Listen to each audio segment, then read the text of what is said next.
Are we? Are we live? All right. Welcome back. Welcome back, players. Welcome back, viewers. We are playing The Dragon's Demand, a Pathfinder First Edition module. What episode is this, Scar? 8. Scar just walked away. It's 8. Sorry. Episode 8. Well, we find ourselves at level 1 in the town of Belhaim, and we find a job with the Baroness of the town. She is a wealthy lady. A tower has just collapsed in her town. She has you guys investigate. You find a number of things. Most importantly, getting you to level 2 is a tunnel to the nearby abandoned quarry. On the other side of that quarry is a cave entrance, 2 cave entrances to the same network of tunnels and caves, and that is the kobold lair.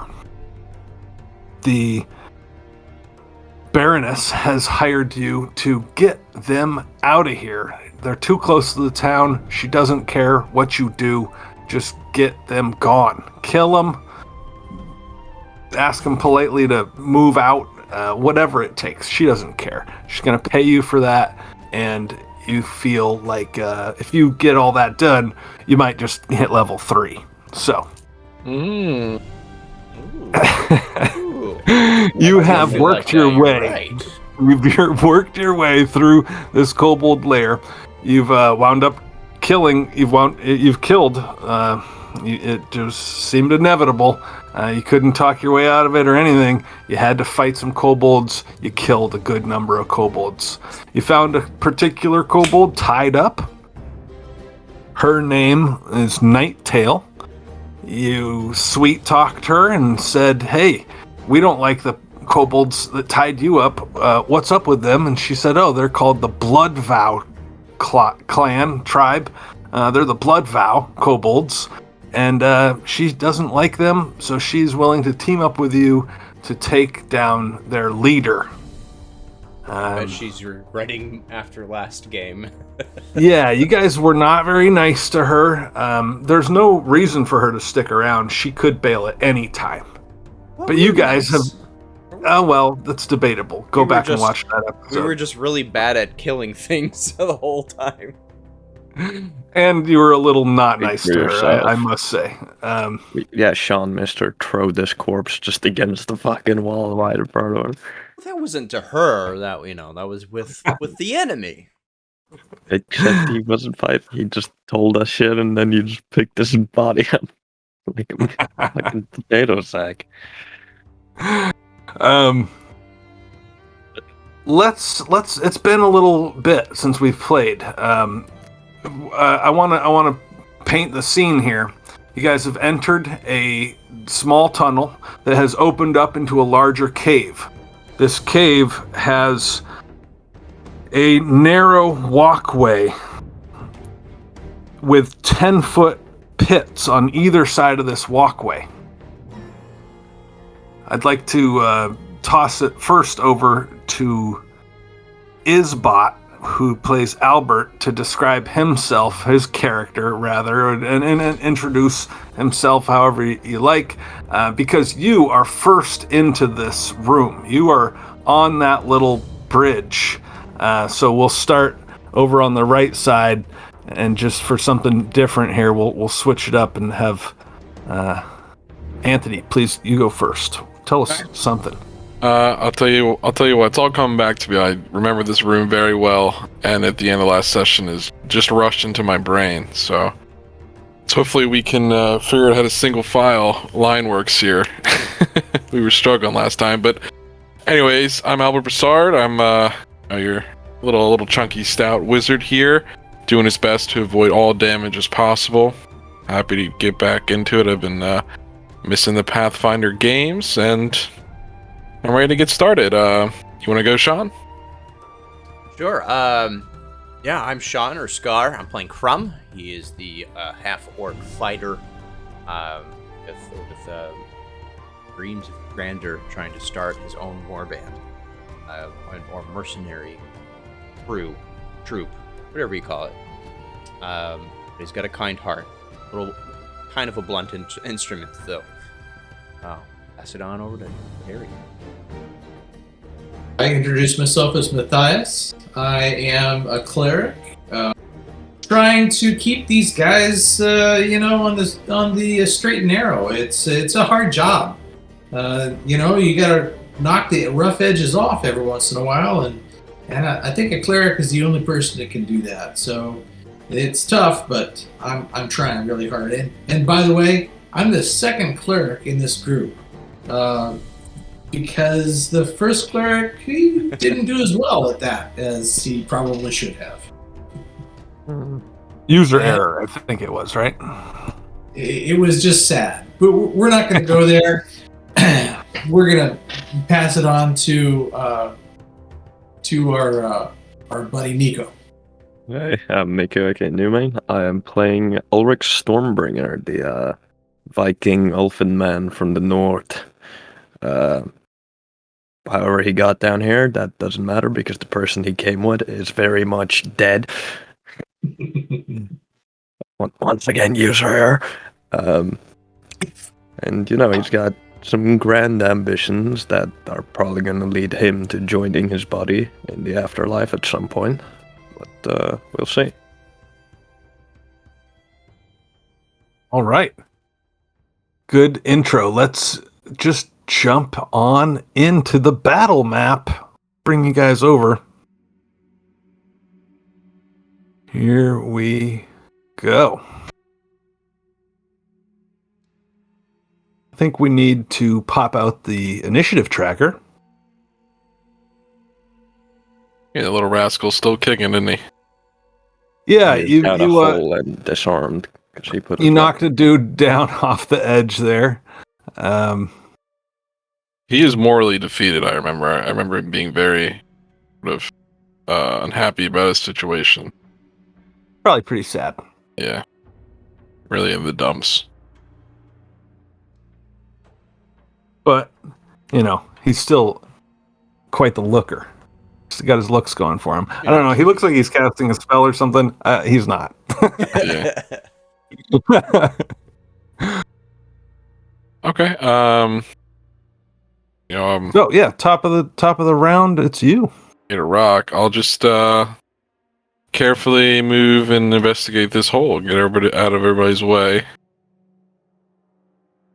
Right. So let me give let me reread the description here. The ceiling of this chamber rises to a lofty 12 feet. So that means, everybody, when you move in there, you can turn off your squeezing buff that hampers you. It's actually a condition, really, but it's in your buffs. So when you move in there, you can stand tall. The cave floor drops away into a pair of long 10-foot deep pits. Between them, a ridge of stone forms a dubious walkway to a landing on the opposite side where a 5-foot wide shaft with a knotted rope hangs down, as you saw before. So, yes, round 7. Probably out of combat, but we'll keep you in turn order because of the dubious nature of this walkway. Okay, you guys can't just go through each other's squares anymore while you're on the walkway, that sort of thing. So, Albert's in front. What do he do? I'll do my best to carefully traverse the dubious walkway. And my intention is just to walk across it to the other side. Okay. Carefully. Apprehensively. All right, because you said those 2 words, I'll allow you to not have to do a skill check.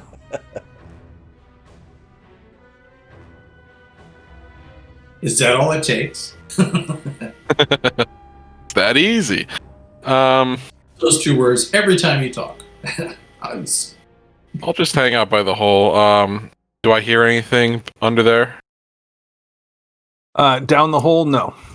Then I'll wait for my astute party members to figure out how they want to tackle this. And since you are done with your turn and look and trying to, listen down the hole, why don't you give me a perception check, and then we'll move on to Jerry. Oh, they did my sheet. Jerry, go right ahead. Okay. Father Matthias takes a step carefully to assess the situation, and he keeps working his way down, working his way across this very narrow area. And he sees Albert down at the end of that narrow ledge, and he decides he's going to join him. So he works his way down again carefully, and decides to again step to the side and then look down in the hole himself. So, your perception on that? Sure. Okay, here we go. Should have canonically given Albert glasses that are just like 4 inches thick, because not perceptive. Just has 2 honey jars stuck on his eyes. Yeah. Well, as Matthias looks down into this hole, perhaps angling his head in a funny way to, kind of aim his ear down the hole, he can't help but look to the south and up to where above on the east side of the room, there's that dubious walkway we discussed entering from the south, and then where Albert and Matthias are, the walkway seems to turn around and then go up a ways, creating a higher ledge. From that higher ledge, waiting, hiding, ready to ambush, 6 kobolds. They are now on the map. Father Matthias says, "Look, kobolds!" And he points up. All right.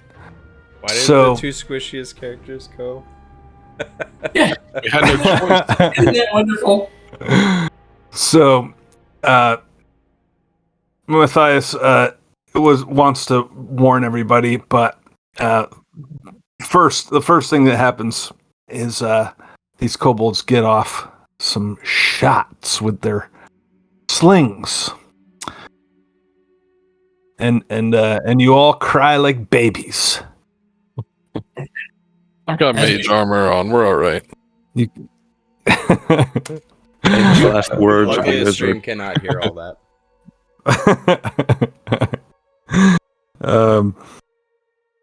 Sorry, let me get this Last typed in word again of the here. wizard. This is a sling attack on... Actually, do I have all these typed in already? Let me just check my old dice roller. Nope, looks like a bunch of bites from a bunch of rats or something. Okay, so... Sling attack on Albert.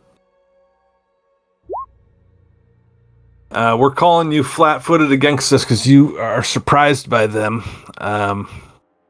That's still not going to hit. 6? Thinks you're flat-footed? 14's my flat. Mage All right, good. Nice. All right, and then one coming at Father Matthias, who is not flat-footed. He did see these with his perception. Here's a sling attack against the father. 13 to hit you. And that does miss. All right. Okay. That's 2 of the 6. Crumb, what do you do? Well, how does fall damage work? Fall damage, usually just 1d6 per 10 feet of falling. If you're trying to jump down, it's intentional. then I think you get to roll an acrobatics in order to take like just 1 point of damage instead. Right on. Okay. Well, I could be wrong. That's off the top of my head. let's start off with a bang tonight. Let's get crazy. I'm the worst person to do this though. But this room makes sense to you, right? Yes. Well, okay. So, are they on the side? They're not. They're on a different elevation. They are. So, okay. so yeah. Let me just use the ruler here. So this is the dubious walkway to get over to where the squishy guys are. From there, it then turns and goes up, and then this is a ledge up here. Yeah. But this is still a pit though.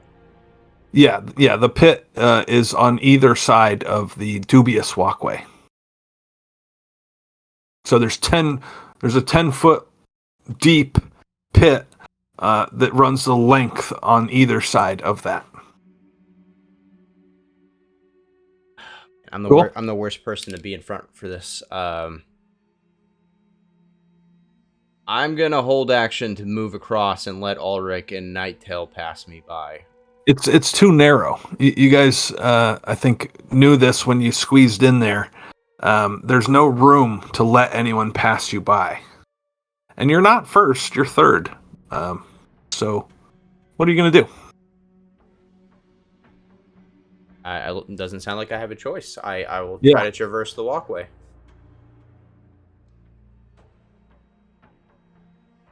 Take my whole round to carefully get over there. As carefully as possible. All right. He said the words. He can walk across without anything. However, as you go across, you receive 2 sling attacks. Here's 1, and here's 2. So that's a 10 and a 21. 21 to hit you. 21 will hit. All right, let's get some sling damage. And because you're being attacked on this dubious walkway, let's have you roll. What do you propose I have you roll?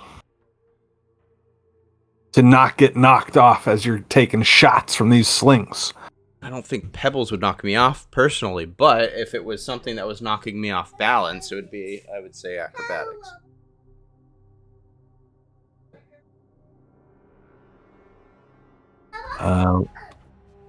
Let's do the sling damage. D3 minus 1 sling dam. If I get a 0, it counts as 1 non-lethal. Here's the damage. Max damage of 2. So this little D20 sized rock just knocks you right in the side of the head. And yeah, give me that acrobatics, please.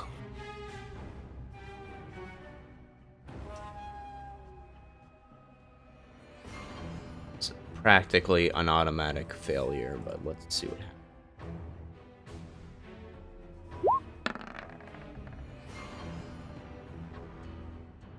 Four. Let's just kind of hamper your movement. I'm not going to say you fall off, but let's just put you 5 feet back. You try to maneuver through Father Matthias, and as you're turning, you just get cracked in the head with a little stone. And anything else from you? Can I do anything else? I don't know. How much movement did you take? Do you have free actions you want to go for? Behind me. Dialogue. Father, get behind me. That's it. And they would have taken all my actions to get there. All right, cool. Nico. Hello. Well, I mean, there's not much I can do here, really, aside from move towards them. Oh, please tell me I have a hook. No. Damn. So that would have been 20.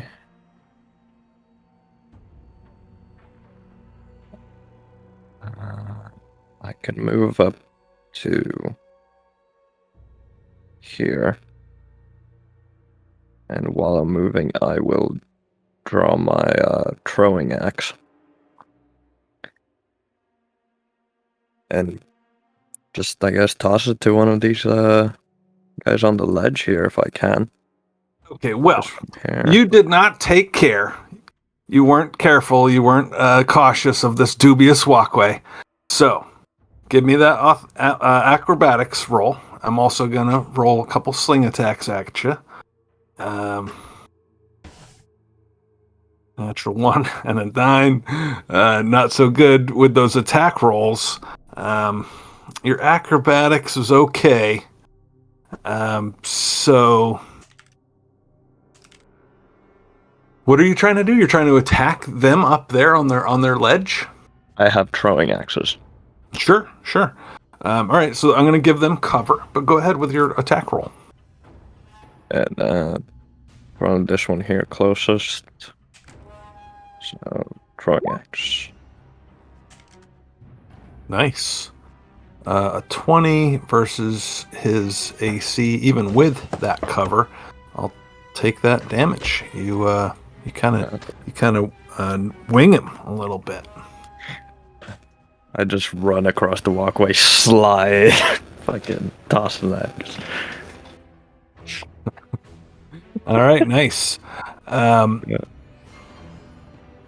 Anything else from you? Nope, that's all I can do. Just remember to Okay, remove one of my Nighttail. actions. Let's bring Nighttail up here. She carefully walks across this dubious walkway, gets to there, can't go any further. That's 30 feet for her. Let's see here. She can move 30 feet, and then she's carrying a spear, and that's all she's carrying, so she's not going to throw away her only weapon. Didn't she have a wand as well? Yeah, she does have some wands. So once she gets up there, she'll pull a wand as a move action. All right. Round 8. Albert.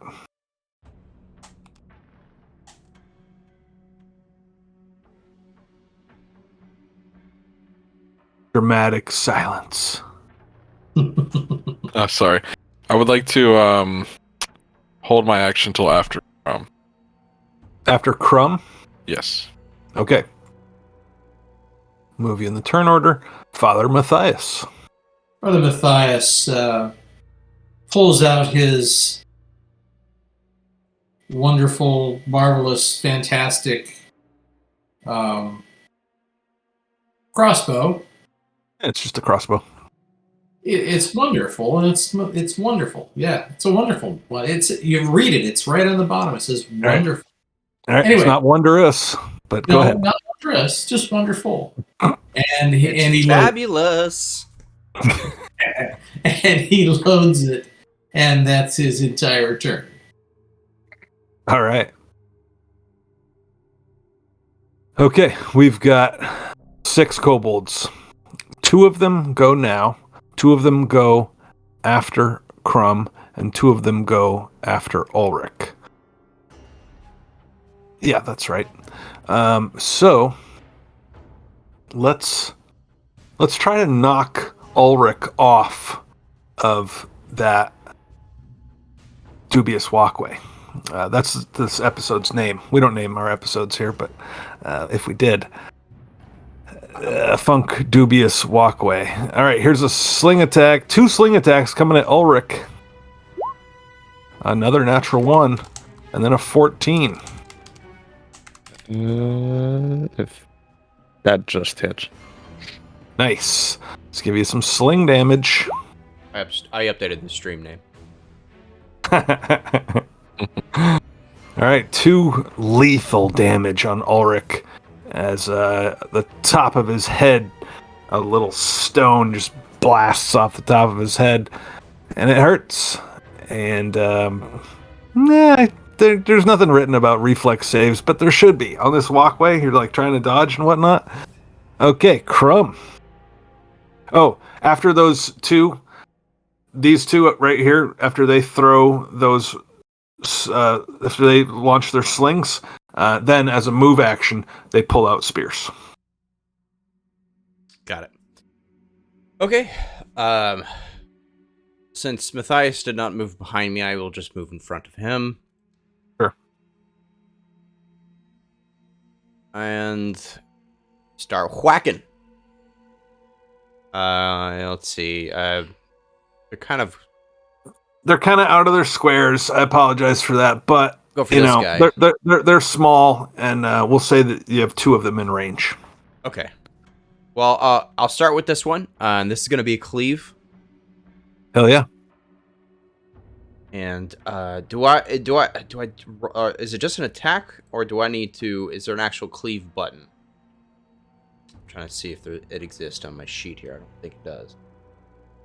At level 1 or level 2, I don't think that you get a bonus or a penalty to cleave, right? I can't remember if it's technically a power attack, because it's a part of power attacking, or it's the next step up of power attack. No, okay, well then, power attack you do need to click on as a buff, and then cleave I think is just something you need to declare. Okay, well I'm cleaving. All right, here we go. Battle axe. For standard action, you can make a single attack at your full BAB against a foe within range. Yeah, it's just a standard attack. Cool. Hell yeah, 23 hits. You deliver 4 damage to the one on the right. Leaving through, another 6. Hell yeah. Nice. Very nice. Yeah, so that second dude is now bloody because he took a shot from the throwing axe as well as that. Very good. All right. Albert delayed till after Crumb. Indeed. Is this one? Can this one reach Crumb with his spear? No, Right. the spears don't have reach. Okay. But these 4 guys down here are still ranged. It's only the first 2 that Crumb is face to face with that have spears. I'm going to attempt to daze this one here. Yeah. Post that. I think it's against. It's will against 6. Will save for my little kobolds. All right, I'll type that in for your entertainment. D20 -1. Not entertained. That's a 6. Does a 6 beat your DC? It does not. Oh, darn. It would be a terrible. If you added a 1. So what happens to him? So he becomes dazed. So He just loses his next turn, but he's not stunned, so he doesn't lose bonuses for AC. He's not like flat-footed. I'll put a snail badge on him for being dazed. And anything else? Dialogue, free actions? Yeah, I'll take a 5-foot step right here. All right, back yourself into the corner with your torch. Indeed. And All I right. will pass to Ulrich. All right, so actually, let me just pop these guys in the turn order so that we don't forget them. Put that guy there, and I'll put this guy. I'll put this guy after Ulrich. All right, so they're in groups of 2. We've got 2 more launching off rocks at Ulrich. Wait, can they get Albert? Let's focus fire on Ulrich. He's there on the shaky ground. Let's give him a couple sling attacks. Here's 1. Here's 2. Oh man, rolling pretty poorly. They have high ground. I'm just gonna give them cover for being on high ground. High ground does give a bonus, but I'm not trying to nickel and dime you here. I already got the advantage. So that's them two, and then you, Ulrich. So this one here, would I be able to attack him from either here or here? Um, One of these two squares. with what? Long sword. Or do I have a battle axe? I think I do.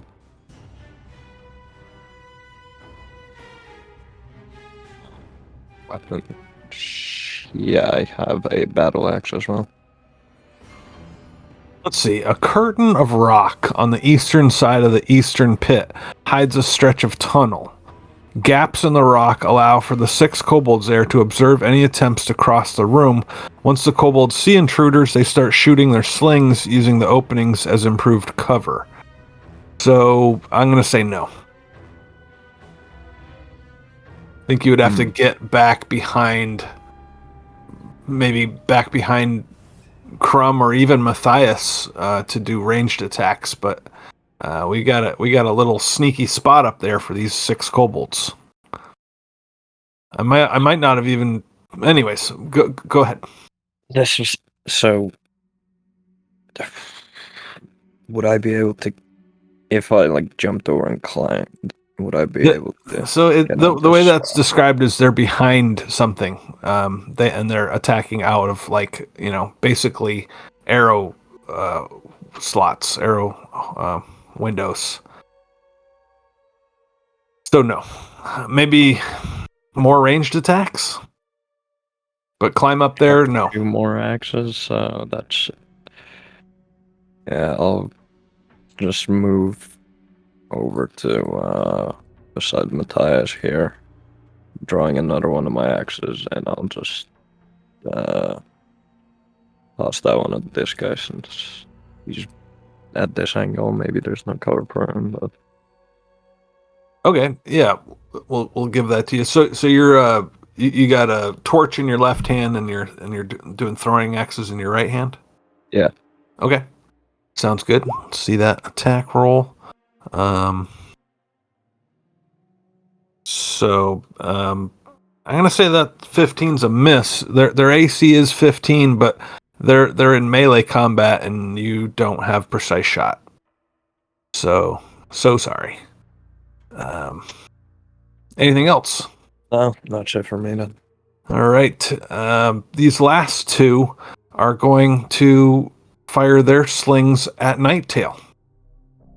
The traitor smells like shit still. And here's a sling attack. That's Here's rude. another sling attack.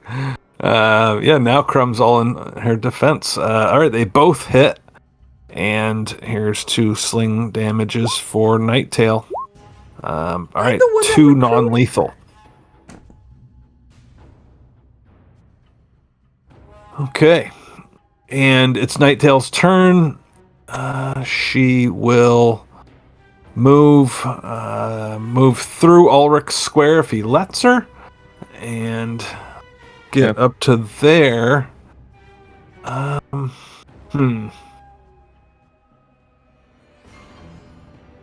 don't think she's got a great shot with her wand.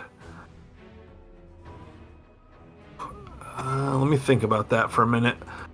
Father Matthias, what are you going to do? Well, Nighttail kind of took up the space I was going to step into, but that's fine. I can manage it. I'm going to fire that bolt from the wonderful, not wondrous, crossbow at the. Like there's an inside joke we're not a part of with this crossbow. Oh yeah, no, I don't. I'm not inside that joke either. Wondrous items are magical. I think Jerry just really likes that crossbow. Yeah, I really like that crossbow. I'm going to fire at this particular kobold. He would be the first one south of the one southeast of Crom. And here we go. Let's see what happens. I'm sorry, this one, the one that's dazed. No, the one below him. He is not in. He is not in Melee. melee. Okay, sure. So go to attacks. Go crossbow. Here we go. All right, that'll do. You'll take 4 damage on him. And I reload my crossbow. Okay. All right, we got these 2 right in front of Crumb. One of them is dazed, so he's not going to do anything. But the other one, the bloody one, he has a spear. Let's type this up. D20 plus 1. It's a spear attack on Crumb.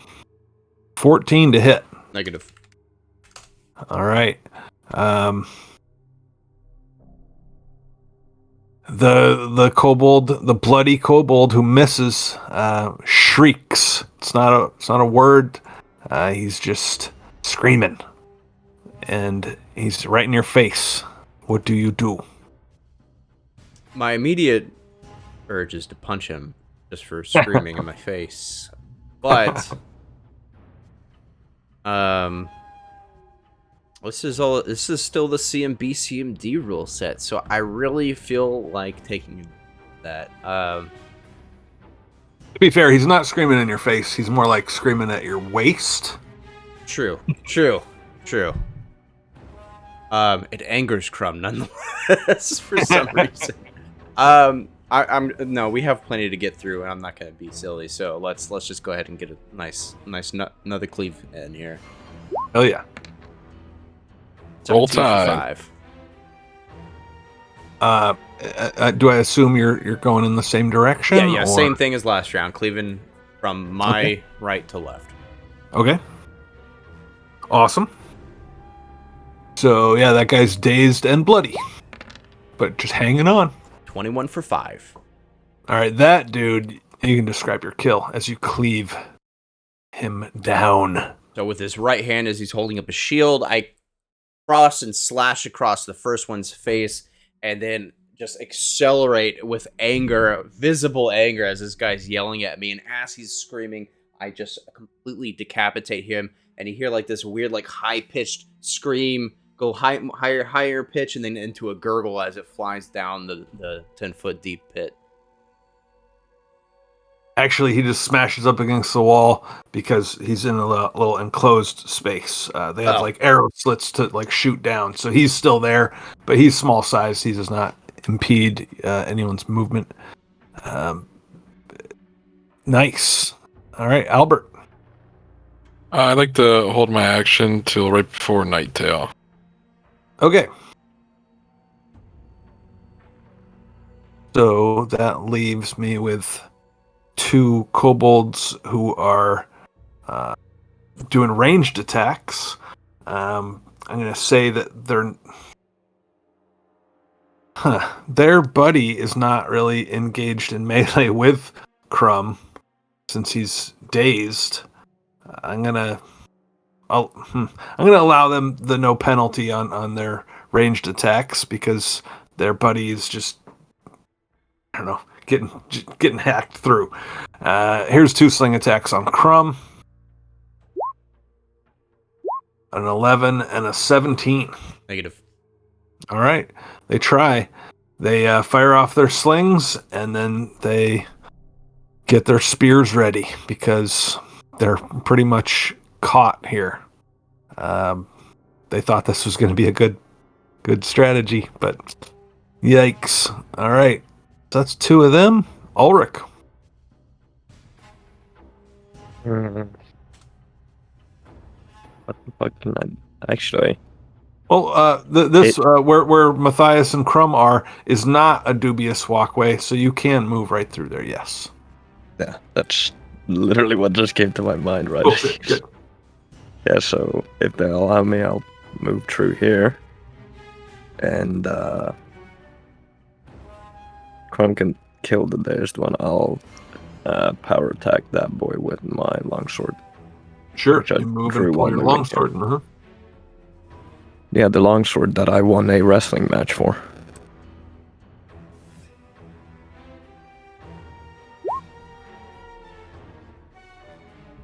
Hell yeah. That dude had 6 hit points left, so you can describe how you take him down. I just rush past Matthias and Crumb with my sword out and just plunge it through his chest, pushing him up against the wall. And then I put my boot on his chest to pull my sword out of him and turn towards the others, ready to fight. All right, classic.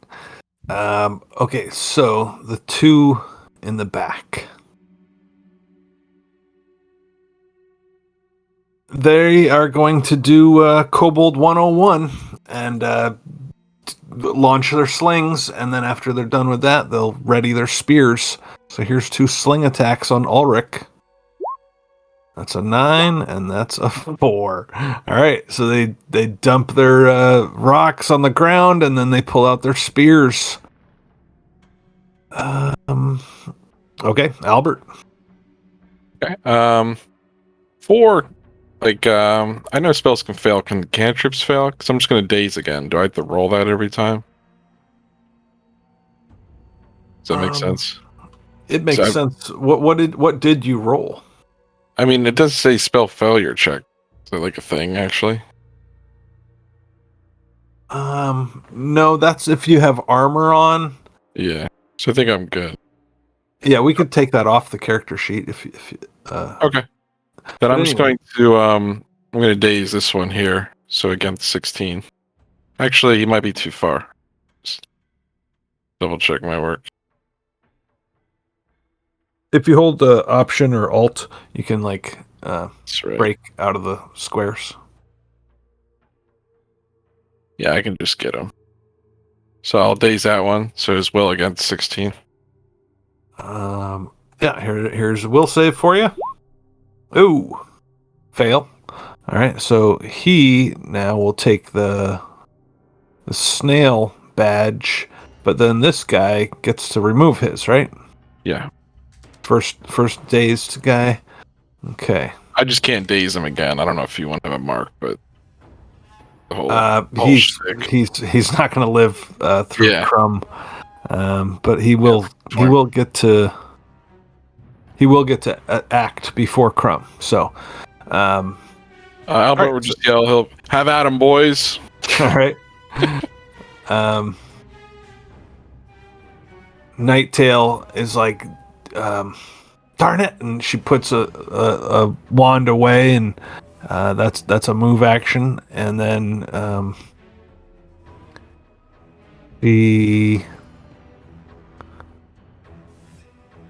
she's like looking in her bag, trying to find the right thing, but doesn't. Father Matthias with a loaded crossbow.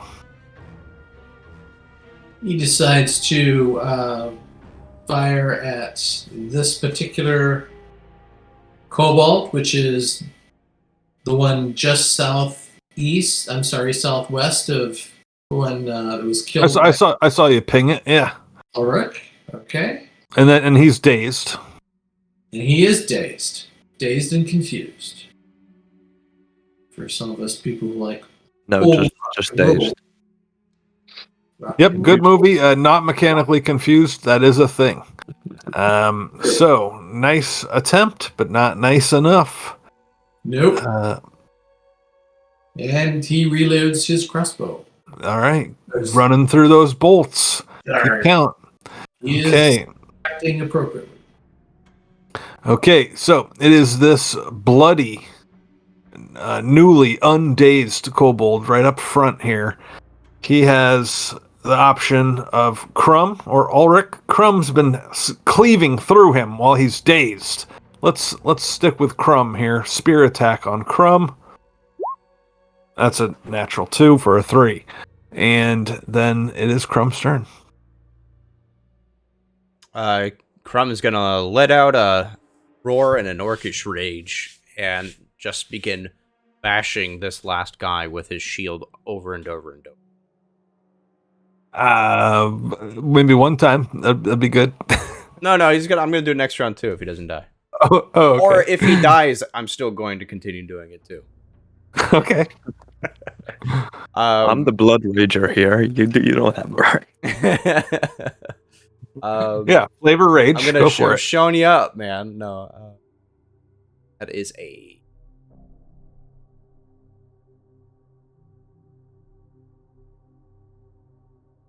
That's I know the damage, but how would the attack be? It'd just be my strength, huh? Wait, what? No, it's your BAB along with it. Are you proficient with your shield? Oh, yeah, I'm a fighter. Yeah, so, I mean, you can build an attack with your shield as the weapon. I need to do that then. So for now, just roll a melee attack. It's up there next to melee, range, CMB. Okay. Yeah. Well, that's a 6 on the die with a 5 modifier for an 11. So, yeah, just a bad roll. That's okay. Then we've got the next pair of kobolds. One of them's dead, and the other one is dazed. So that's easy for me. Ulrich, what do you do? I will 5-foot step over to this guy's corpse, and Okay. I'm gonna undaze this guy because his turn just passed, and can't see the badge anyway. Go for it. just because I have 2 of them in front of me here, I'm gonna drop my fucking longsword for action, just to drop it to the ground, and I will instead attack with my claws. Interesting. Let's see what happens. Let's get that power attack buff enabled for the first one. And claw. The one that I've wounded already. You almost hit him. And then since I didn't bring him down, I'll just try again on him. Let me disable that power. Boom. Since it's claws, natural weapon, I can do it twice. All right, almost. Those are an 8 and a 10 on the 2 different rolls. So, all right, and after him, it's after you. Sorry, it's these 2 in the back. Let's just settle these guys into some squares here. And this guy will step up and we'll do 2 spear attacks on Ulrich. Here's one. That's a 7 and a 15. The 15, that's actually flanking with the bloody guy. So 17 to hit Ulrich? It hits either way, even without flanking. Oh. I sometimes I forget. We're just level 2. All right, so spear damage. I think I need to. I don't think I've hit with a spear tonight. It's D6 minus 1.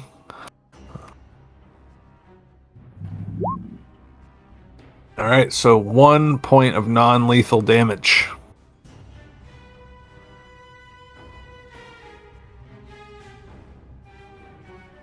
These kobolds are weak. All right, Albert. Okay. I will attempt. Oh, now they're all engaged, aren't they? Fortunate. Regardless, I will try to acid splash the bloodied one. That. Splash. Oof. It's not gonna cut it. Yuck. Look at that. A Just 0. out of my ring. It's very sad. And Natural 3 for a 0. yeah. Yikes. And that's it. Man, you guys got to remind me to open up the critical fumble deck. I'll try to do that in between combats or something. All right, Nighttail takes a look down the hole, tests the rope, wastes her turn. Father Matthias. Yeah, Father Matthias is looking at the situation. He's going, I just don't think I can do anything really fantastic here. Guess I can try. So he gets that wonderful crossbow, and he fires it at this particular guy right here, hoping for a natural 20. Great if you kill. Perfect, actually. Yeah, I'll even settle for a 19. Well, yeah, that would be. I don't know. We'll see. Here's my attacks. My crossbow. And it is not to be. All right. Because I believe I need to subtract 4 from that as well, don't I? All right, yeah, mechanical 1. All right, so it is this bloody survivor of a kobold. He is flanking Ulrich. Crumb's been hacking away at him, but he's got a flank on Ulrich. We gotta take advantage of that. So spear attack on Ulrich. +2 after the roll. Natural 20. Let's confirm that. Does not confirm. Here's the spear damage. 1 point of damage. Oh, these fucking kobolds. Alright, Crumb. 5 foot step down. And I'll cleave. Starting with the top one. And you take that kobold down as well.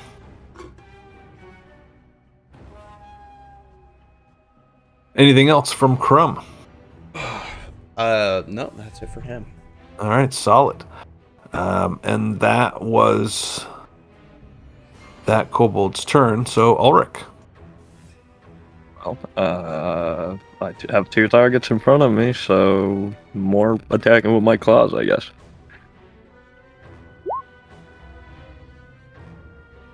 All right.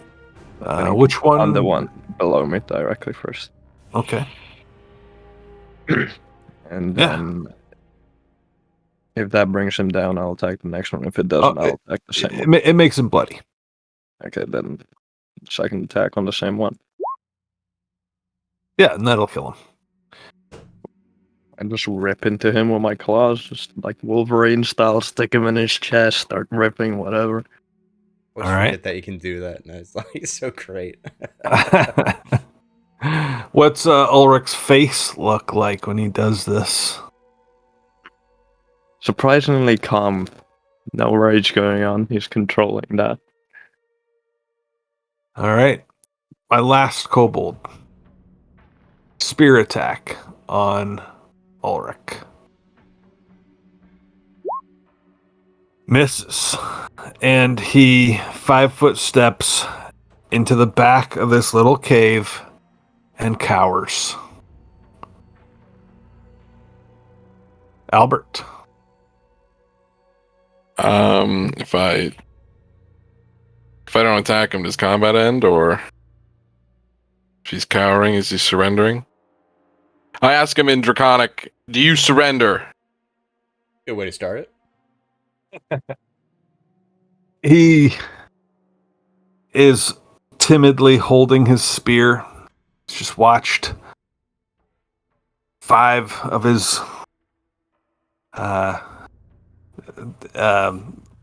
hatchling mates or something like that just chopped down before him in a matter of seconds.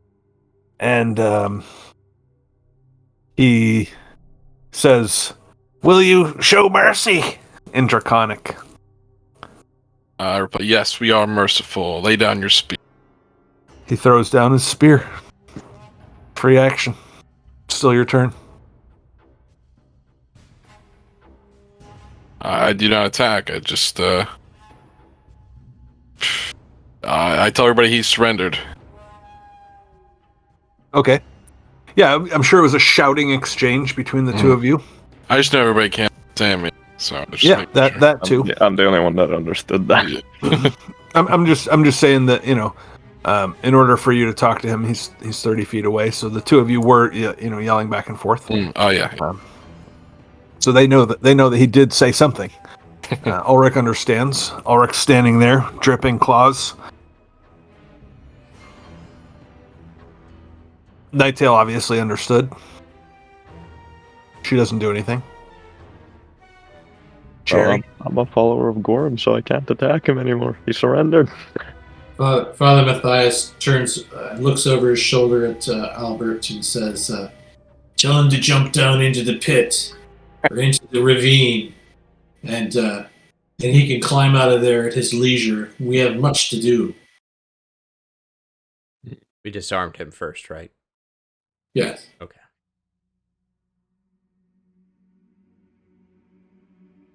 Oh, I just looked at the chat. We got a couple people in there. Howdy, folks. Yeah, I was gonna tell you guys. Some of you probably have seen Scar Talon in the swamp. I don't know why I haven't said this earlier, but Scar Talon 20 years ago about taught me how to GM. Hmm. I bring that up, but yeah, I think we started with AD&D back then. So you're saying we have him to blame? Yes. So what you're saying is all of the things that happened during our games is his fault. All the things you do wrong are because of Scar Talon, huh? Mm-hmm. You were 5? Yeesh. What? I don't know. I know I act young, but I shouldn't look that young. Oh, I don't know. We've lost Jerry. All right. So, yes, this kobold threw down his spear. Albert announced to you that he has surrendered. We can go ahead and take this out of turn order now. What are you guys going to do? I go pick my fucking sword up and also collect my throwing axes that I threw up here. Yep. The one he Was. left behind. Rom will walk up to the surviving kobold. Just tried to kill us. Grab him by the throat. Drag him over to the pit. Drop him. Follower of Gorham, by the way. I'm not hurting him. Well, you are inflicting a D6 damage by dropping him down into a 10-foot pit. Gravity's doing that. Okay. Hey, that's between you and your god, bro. Yeah. So gravity claws. I am going to be very, obviously, but silently judging you. Like the full. We're all judging you, but we're probably not silent. So, yeah, you throw him down into a pit and deliver a significant amount of damage to him. He's bloody. Broke a leg down there. He's crying. You'll pick I mean, on to me be fair, too much. in Gorham's thing, I it does knew say he would killing survive it. surrendering enemies. It does say killing surrendering enemies, so technically you didn't Rom do is anything. intelligent enough to know that a 10-foot fall is not going to kill a kobold that hasn't been damaged. He screams from the bottom of the 10-foot pit. He's got a buddy that can render a maid down there. He's screaming, Orc mercy is just what I thought it would be. Fuck you. The great beast will devour you all. So You're out of turn order. Anybody can act. says, "I think we should go down this hole." What do you think, Crumb? What happened last time we went down a hole? Didn't a big clusterfuck happen? Like we fell. No. We fell we ended on up top of in, each other, and Ah, yes. Oh no. Matthias fell on top of me. Couldn't possibly happen again. I am not going to first. Also, what happened last time you went down a rope and into a hole, there was a kobold waiting down there, and the first person who got down there, the kobold bolted to warn other kobolds, while the rest of you were all just clusterfucking down the hole. All right. So Crumb will say as he begins removing his chainmail, "All right, Ulrich, have when your throwing axe is ready, you descend first. Make sure it's clear and clear the way if it is. Once he calls down, or rather calls up, rest of you follow, and I'll be the last to go down." Sure thing, boss. Good. How deep is this hole? Did you say? Deep enough that I should don't have know a if rope? I did. Hmm. Let's see here. I was just looking up armor for. More than 20 feet, I'm Sean. going home. You know? I'm not risking that. Sean, I sent you something about putting armor on and off. You can look that up either in Discord or in the rules. But yeah, I think it takes you more time than you gave yourself last time. So, yeah, this hole in the ground is. I think it was the opposite. I'll double check.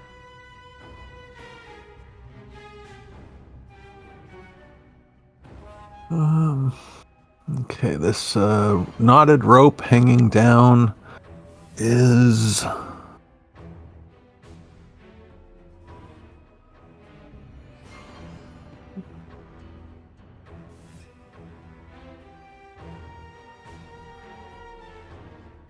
Like 25 feet. Either way, I'm gonna drop my torch down there first, just so the bottom's lit up for when I'm climbing down. And you said there is Okay. already a rope here, like down the hole.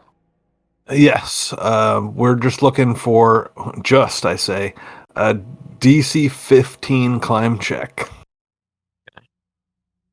So this is not With not the rope? easy actually.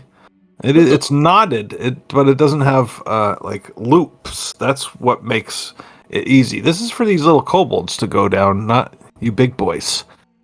So that's what the book says. Successful DC 15 climb check is needed to safely climb down into or out of one of the... Oh no, I'm sorry. That's the pits with no rope. Shoot. D10 Sorry. with rope, right? But that's under pressure. Like, can we not take 10 here? Well, see, the thing is, taking 10, you don't know what's down there. That's so, true. like... Um, let's see. I don't think I have a DC for this rope. Knotted rope. Well, let's just knock out those climb checks and see what we get. Maybe we won't need to worry about this. Who's going first? Ulrich goes first. He dropped a torch down. Let's move Ulrich's torch over, and then I'll move Ulrich over. Who's going after him? well, they want me to shout up if it's clear first before they start going down. All right, well, you can take a look. You see an empty room with two tunnels going off to the north and the other north. One to the northeast, one to the northwest, but both really going north. Before I shout up to them, what I want to do is like go up against the wall here and like peek over into the tunnels to make sure they're clear. Oh, well, as soon as you do that, let's roll for initiative. I mean, Also, shout out to Door to the North, doortothenorth.com. There we go. Episodes come out every Friday. John, our wonderful GM, is working hard as we speak to get tomorrow's episode ready. So, Ulrich, with a torch, peeks around a corner, and something happens as a result of that. He hears, perhaps, I don't know, give me a perception check, Ulrich. okay.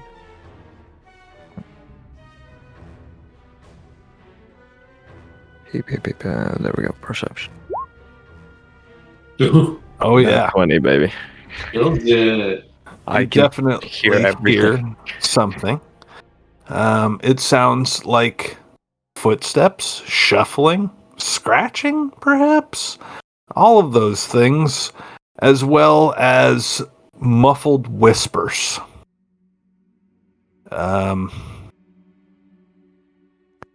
It's draconic, and it is well, you did roll a natural 20.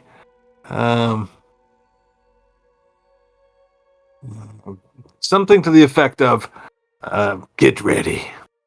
They come and they show no mercy. Everybody else, We've initiative, literally please. shown mercy this entire dungeon. A kobold just yelled out, they show no mercy, because you threw him down a pit Yeah. by his throat. Well, plus Mr. side Mercy. is they know we're coming, so I can just shout up freely without. I'll just. It's like a free action. Can I just shout up and say, Yeah. This room's safe, calm down. And then once they get down, I can tell them about the ambush ahead.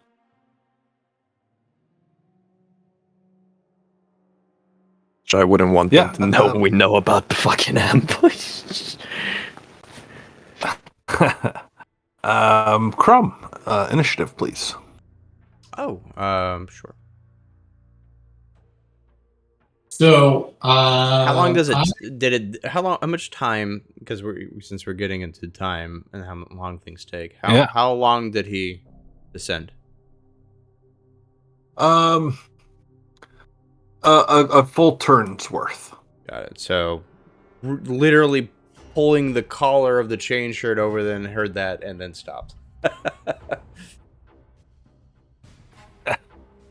Or actually a full turn, so that would have been me putting my shield away. So my chain shirt would still be up. Took me 6. Yeah, Okay. I guess it would take 6 seconds to just slide down a fucking rope. Sorry, I'm reacclimating to the character sheet, looking for my initiative. There it is.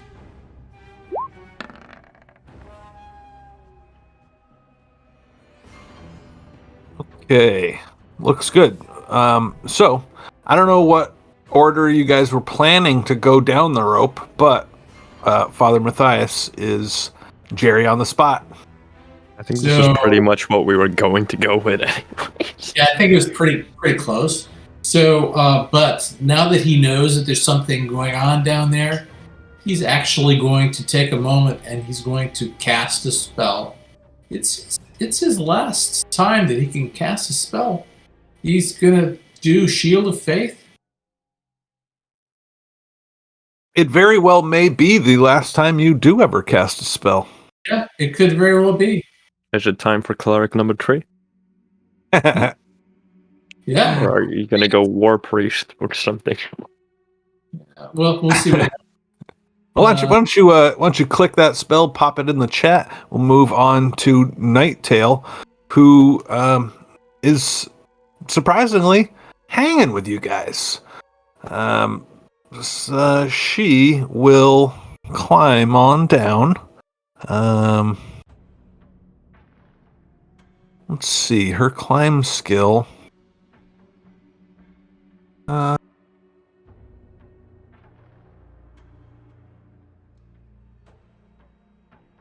Is good enough.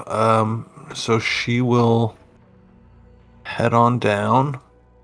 Just juggling some windows here. All right, Nighttail spends a round climbing down. If you'll allow me when she gets down, I'll just like put my finger up to my mouth to show her to be quiet.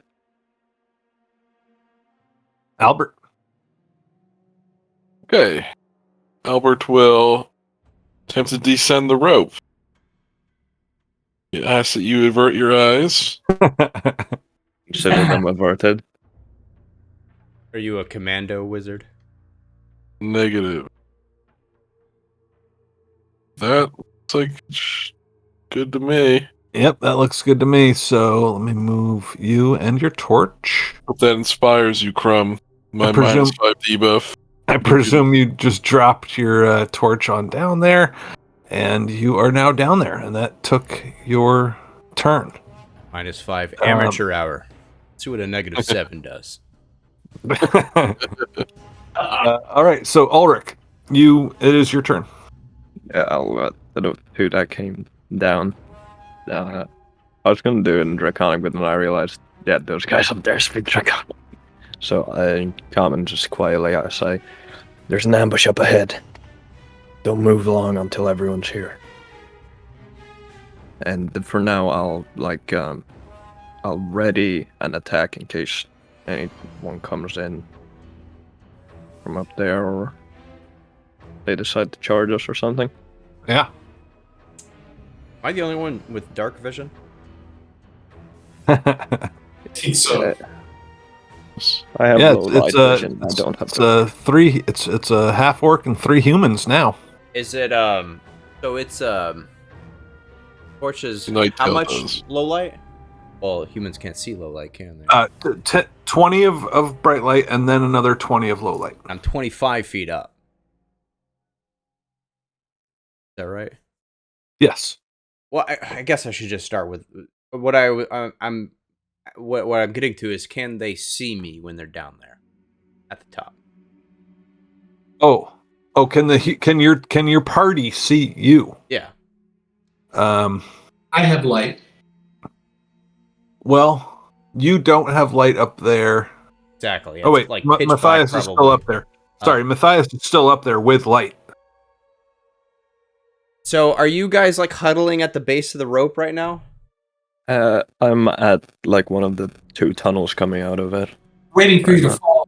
Yeah. That's kind of what I'm getting to. If I fall, wanting to look down. Will I fall on? And maybe. Yeah, maybe. I was not given opportunity for a 5-foot step, so I remain at the bottom of. Then Crumb will take his turn probably to look down and be like, like clear the way. I actually only have a -5 with my shield put away, so maybe I'll make it. But just in case I don't want to fall. So he'll hold until the path is clear. And definitely not leaving Father Matthias up here alone either.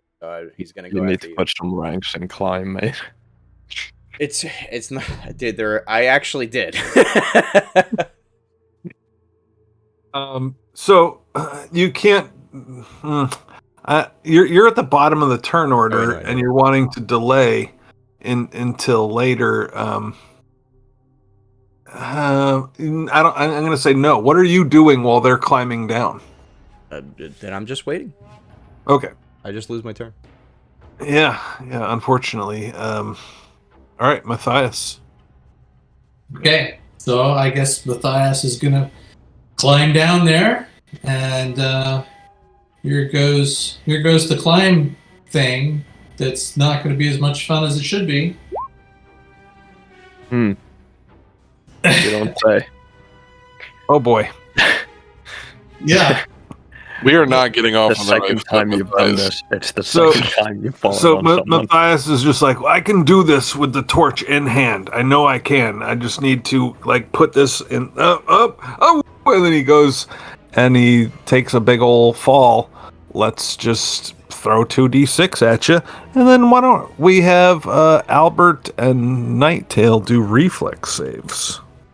2d6 as Father Matthias just jumps down the hole.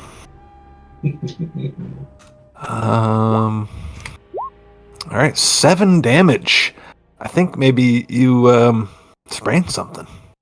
Yeah, that's not good. Injury gate. Yuck. So I'm actually, I believe I'm bloody. Oh man.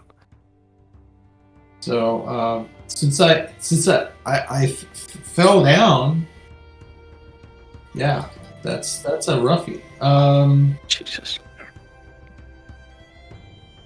I channel positive energy after that, or is that too much? That'll be your next round. Nice turn. Okay. Okay, where's my Nighttail's reflex? Let's just okay, she's got a +4 to that. Let's just throw a d20 at that. Alright, so 15 for her to dodge. Albert's got that 7 to dodge. Let's just give let's be generous here and just say 1d6. I think it's actually 2d6 for, you take the same, but I'm not certain. So let's just do 1d6 damage on old Albert for 2 damage as Father Matthias breaks his leg on Albert's shoulder. Matthias, no! I would think I would get a little benefit of hitting the squishy instead of hitting the ground. You landed on your nuts. On his shoulder. I preferred you just instantly killed Nighttail. I know. Nighttail goes inside you. Oh no! Oh boy. Okay, let's move Father Matthias down to the next map here. That's unpleasant. What's that? That was unpleasant to think of Nighttail. I still had the image of Albert being a commando wizard. In our dreams.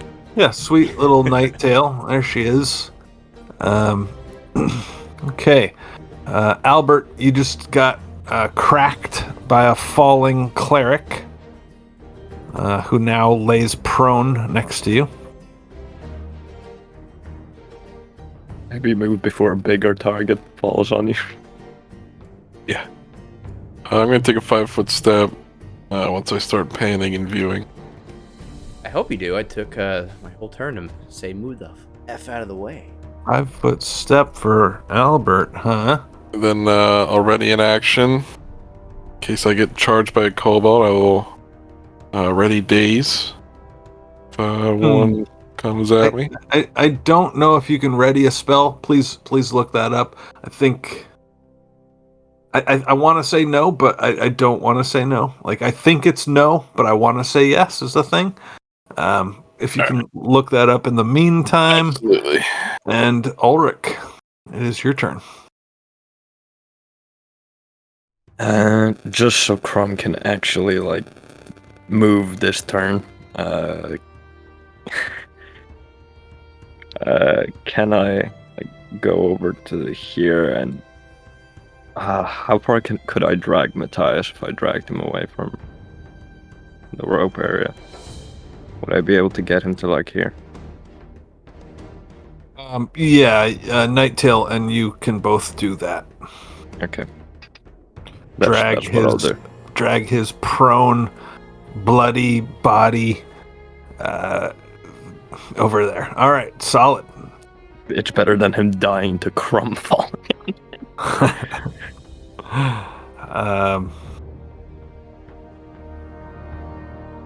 All right, Crumb. You guys ready for this? Oh yeah. Oh yeah. Can't be any worse than me. So, climb. This, why do I have a -4 only right now? Doesn't matter.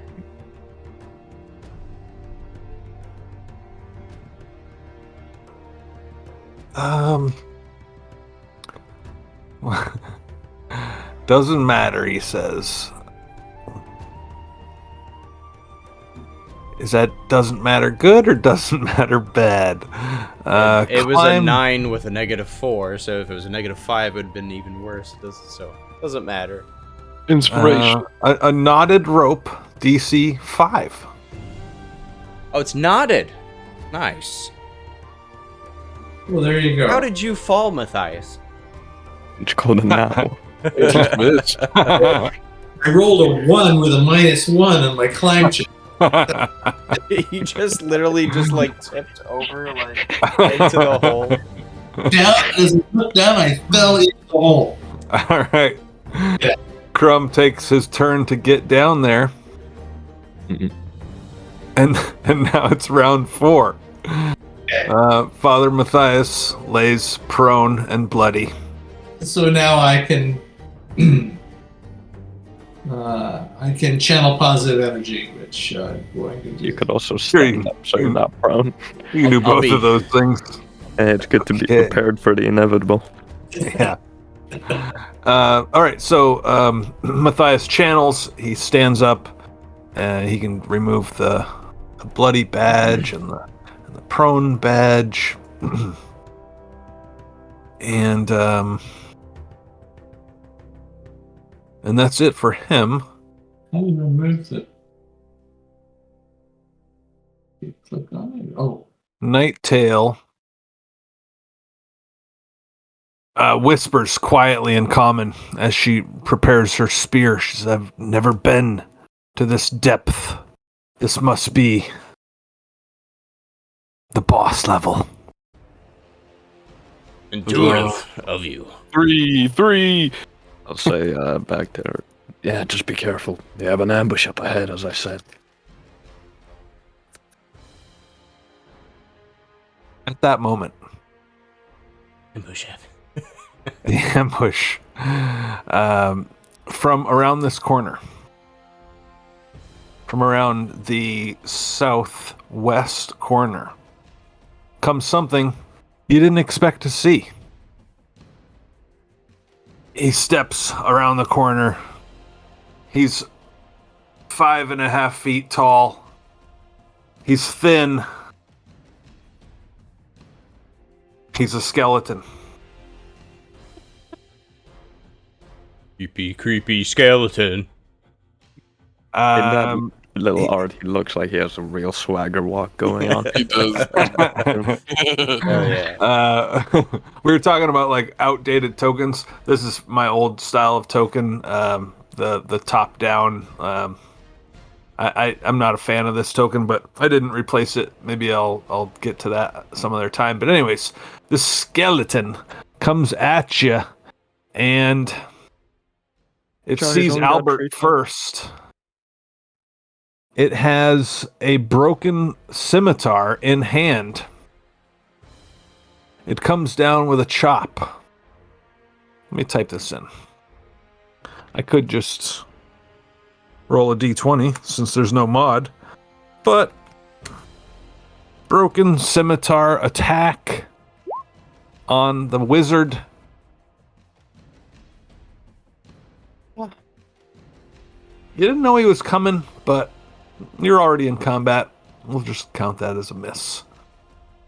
And I'll throw him on the initiative tracker. Put him... Let's see, we'll put him right after Nighttail. So now it's Albert's turn. Okay, I will take a 5-foot step back. Yeah. Yep. And try to splash him. He's engaged with. Is he engaged with Crumb? They've been dating, but they've yet to pop the question. We're still discussing, kids and things like that. Get the full brunt of my splash. Technically not in melee with Crumb. Huzzah! Huzzah. Splash. Alright. I mean, it could kill them because they do have a D8 health, so he could have had one. D what? Well, that's metagaming that you know how much hit points the skeleton has, so shame on you. I know because I played a necromancer on the Sunlight game. it doesn't matter how or why you know. You are using forbidden knowledge that you didn't roll for. That's metagaming, sir. Well, Ulrich doesn't know. I'm not gonna. Okay, so yes, 1 point of acid damage on this skeleton. Critical. No, does not confirm. 3 to confirm, does not confirm.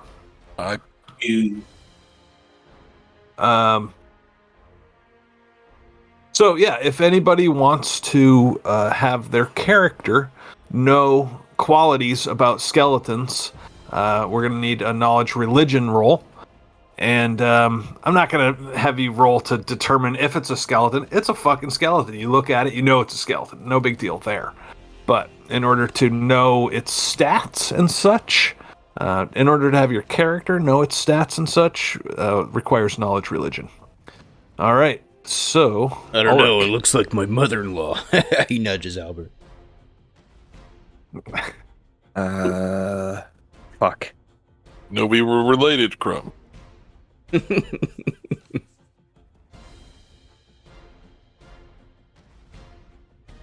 smart thing here would be to stay where I am in case something else comes and just ready an attack. But I'm not smart. I don't have a high intelligence, so instead I am gonna move and attack the skeleton. If I can't stand there. Sure. Okay. Let's apply. This is a good reminder. Let's have everybody put the squeezing penalty back on. Dude, I tell you. Consider myself was.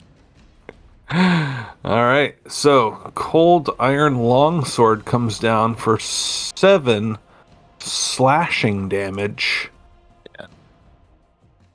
And hits. But does not slashing. deliver the damage that you hope it does. Yeah. I love skeletons, man. But yeah, that's it for me. Okay. At that point, after you move,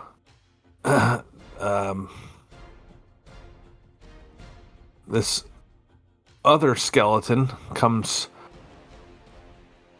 staggering down the hallway in front of Matthias and attacks him with a broken scimitar, taking the square that Ulrich just left.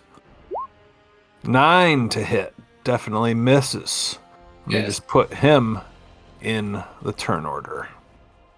Let's see here.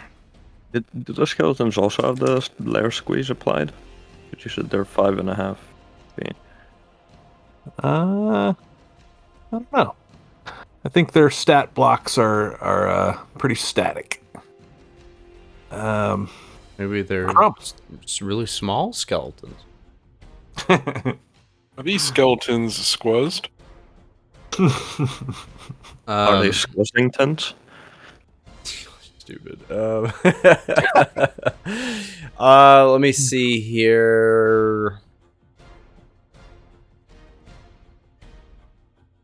I will bolt rush. Like, I'm trying to picture a skeleton being squeezed. Like, how much skinnier can you get? Like, anyhow, sorry, Crumb. Go ahead. Yeah.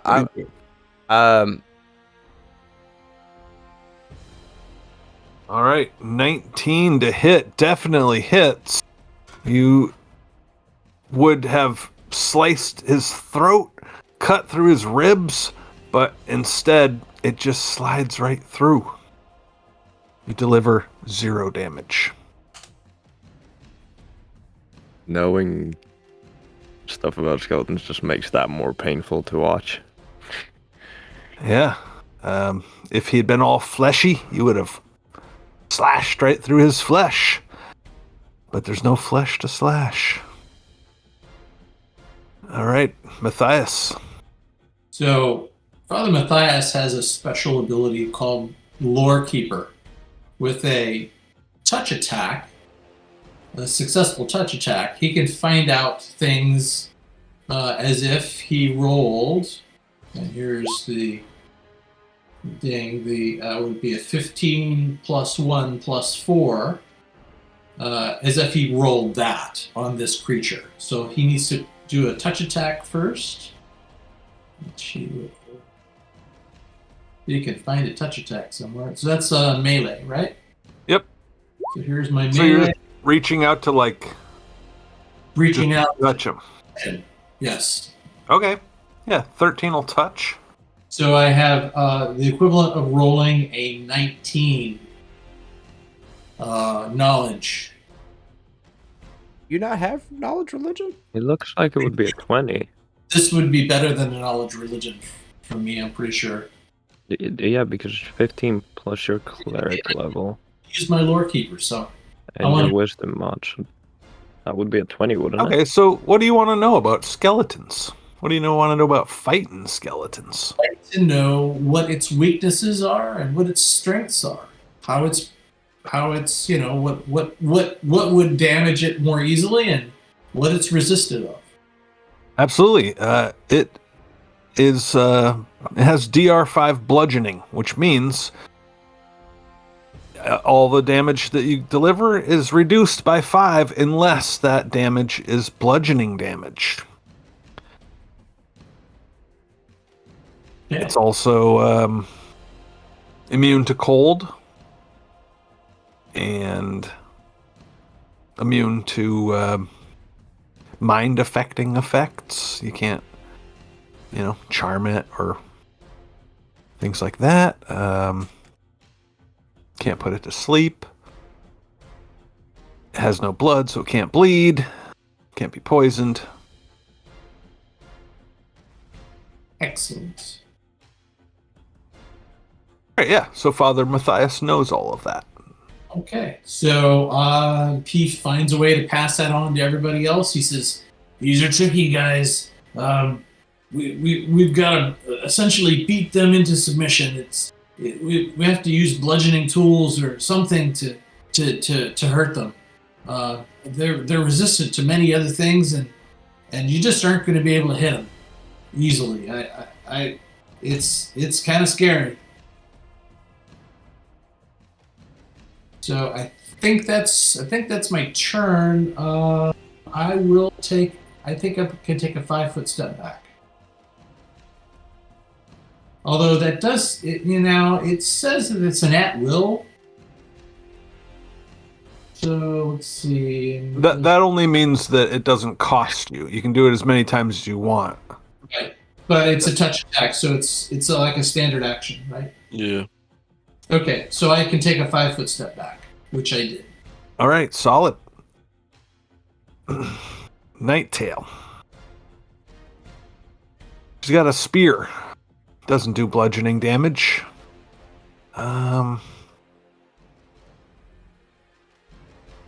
Shoot, what should she do?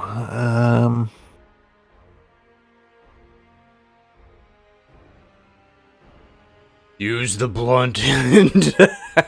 I guess so. She's a ranger. She can do just a melee attack there. Let's give that to her with a slight minus. So this will be her dice roll plus 7. I was curious. Would that would be a improvisation? Doing something like that? I know that there's like if using it. Say you take a sword and you try to like slap somebody with the side of the sword. That's -4. Yeah, using it non-lethally is -4. But I was wondering, it probably counts as like improvising that you use a weapon in a way it's not designed lethally. Right. Still probably -4. That would make sense, I think. Right. She's a ranger. And she has good weapon training. She's a martial character, so I'm gonna treat the blunt end of this spear like a quarterstaff, which it essentially is. Taking a minus to the attack because that's not necessarily what this is designed for. But anyways, that's gonna hit. And let's see what kind of damage she'll deliver. Let's call it a D4, small weapon. 4 bludgeoning damage. I got to move her, so she's now in front of Matthias, side by side with Crumb, and she cracks down with the back of her spear on this guy. And he looks like he's crumbly. That's the skeleton version of bloody. He's crumbly. All right. And it is the other skeleton's turn now. It's right next to Ulrich. It is going to... You know what? The broken scimitar didn't work out so well. It drops it, and it goes Ulrich style on his ass with 2 claws. Mm. Here's a d20 plus 2 claw attack. Skeletal claw attack on Ulrich. That's a miss. And then the other claw. Oh, baby. Let's confirm that. 13 to confirm. Probably doesn't do it. All right. Just barely, but it doesn't. D4 plus 2 claw damage. 5 damage on Ulrich. These bony claws. Get at ya. Guys, I've been boned. Oh. And Albert. Okay. I will try to splash the crumbly skeleton. See that it's most likely engaged. I will engage at... Ooh. And it just dribbles right out of the ring again. Oh man, I meant to get those crit fumble cards out. Let's do that right now. Oh, that's great. You know, I just won't roll. He's begging. He's begging for it. They're not one with a I will no minus longer 4. roll engaged rolls against these creatures. Mm. I will just encourage my allies. Fumble. Let me find this on my The computer. fucking spell fumble. It's a cantrip and it's gonna hit me for like 8 damage or something. Count, don't you have the physical Gonna be card awesome. somewhere? Yeah, but Ryan He said does, that we're dirty but- cheaters and doesn't want me to use that. True. True. Critical fumble deck. You'll just have to mail them to Ryan. Here it is. No, I've got them. I bought them, and I took them and I entered them into a spreadsheet so that you can Ghostbusters yourself. You can be the master of your own destruction. I haven't done this in a while, so is- I'm going to do it. In Foundry, you can make tables that you roll on that have all the cards. You just press one button and it pulls the card. I think it actually is already implemented into the Pathfinder system on Foundry, so you don't even need to do it yourself. Well, the last time Roll20 crashed, I can't remember because it doesn't crash. You and your Foundry. Oh, that's just my computer. Oh, okay. That's just my shitty computer.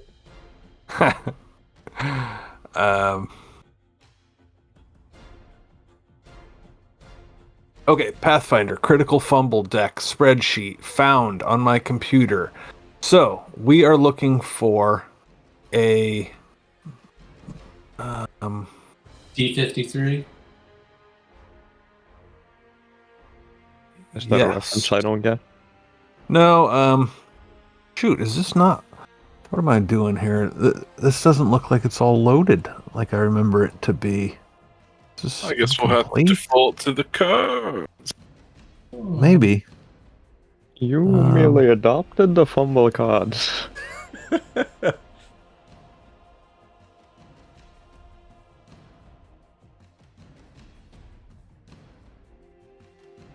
My Open Office app is asking me if it wants to recover a file.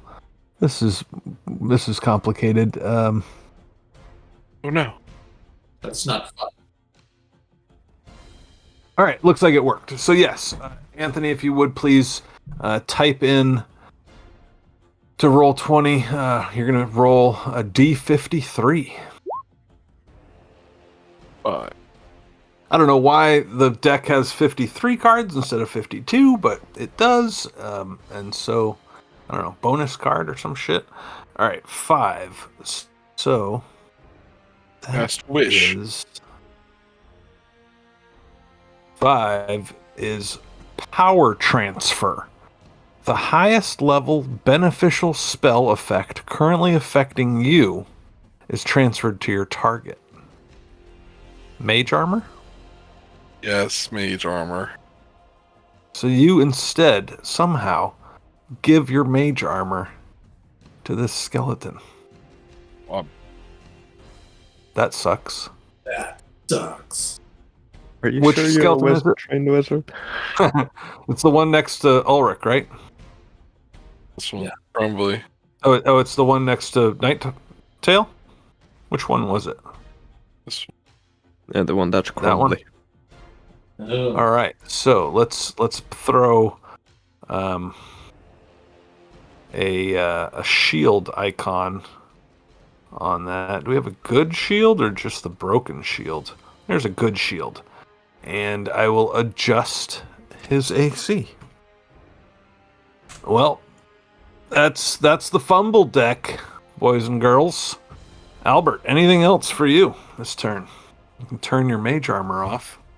Yeah, I'm gonna go ahead and turn that off. And how much longer was it supposed to last? Lasts for over like 2 hours. Oh. Oh boy. I don't prepare it either. I only prepare one. Albert is somehow accidentally Yikes. gonna create the next big bad out of this skeleton. Just buff the shit out of it until it turns into a lich or some shit. I break, You could spell it. as a move action, you could begin climbing the rope to go back home. I'm going home. Well, now, can he dispel that just before that happens? Yeah, well, I can turn it off. Can he turn it off if it's been moved? Huh. Huh.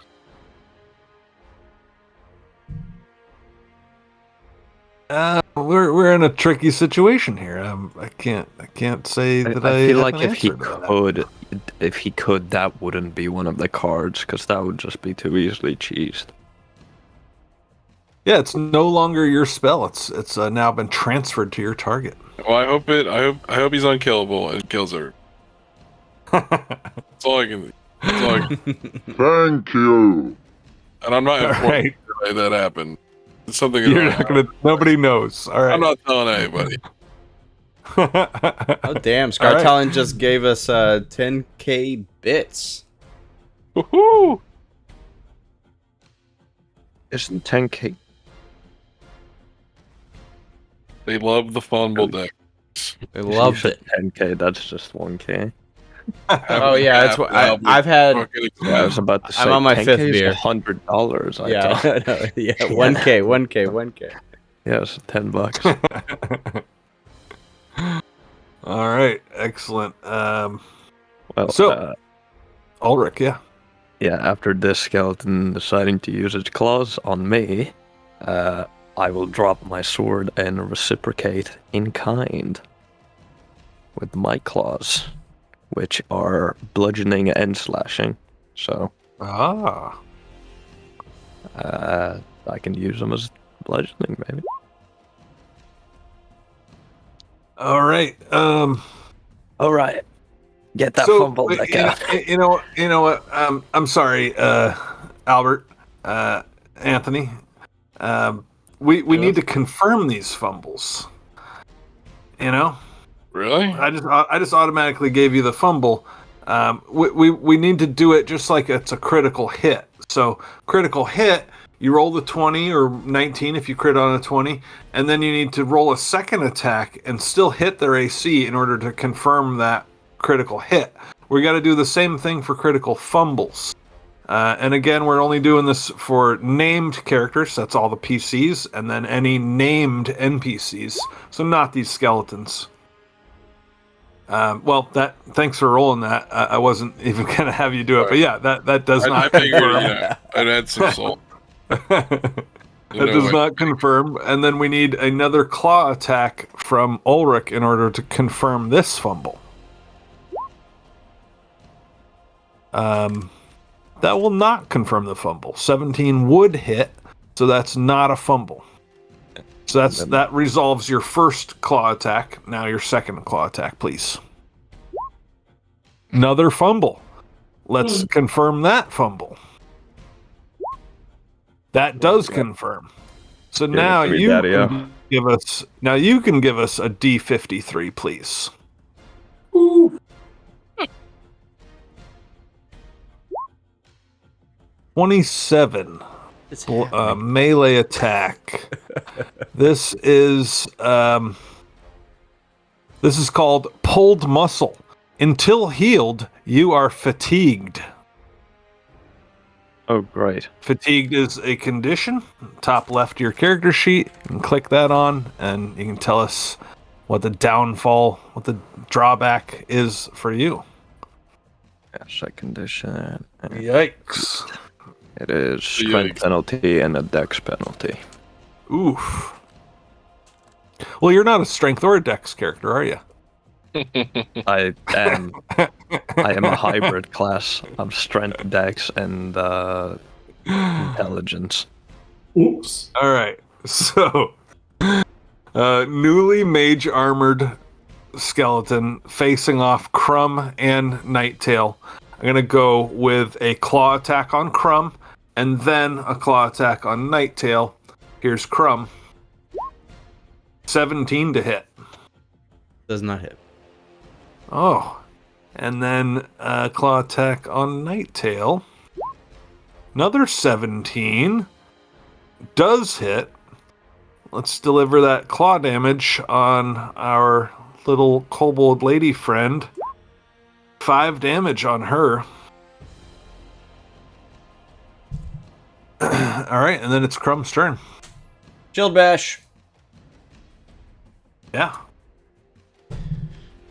So See if you can hit his new and improved AC. yeah, let's see with a 23. Oh, you do, yes.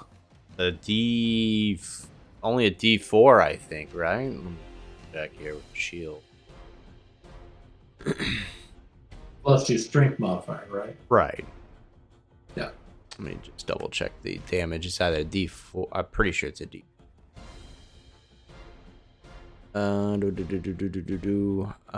Spiked shield, no. Light shield, no. Heavy shield, yeah, D4.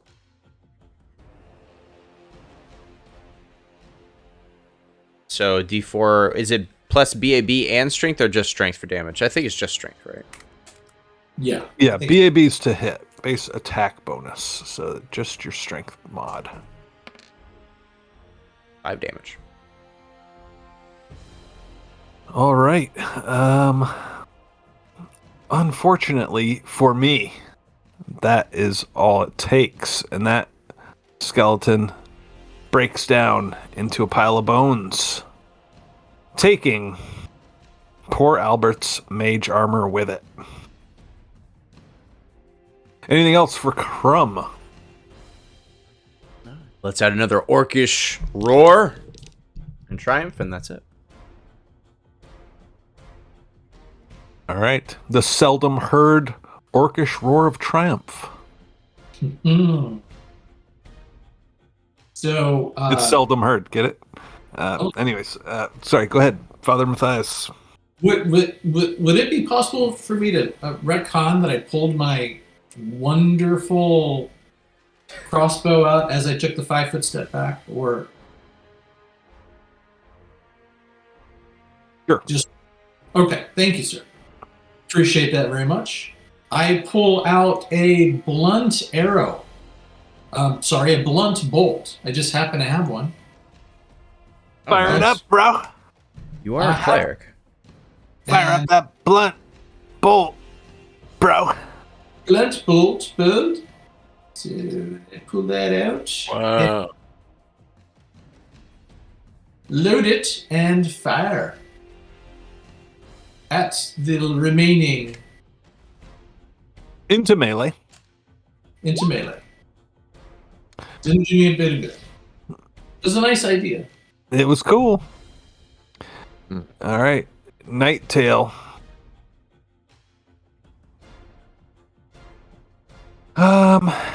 She's quick. She's nimble. She moves there if you let her. She moves through Albert's Square if you let her. And she moves up to this skeleton. I say if you let her because she's moving through allies' squares. She attacks with the wrong end of her spear. I don't know, she's still being a little baby about the old kobold I dropped. Hard to know. But she delivers a strike with that, and 1 damage.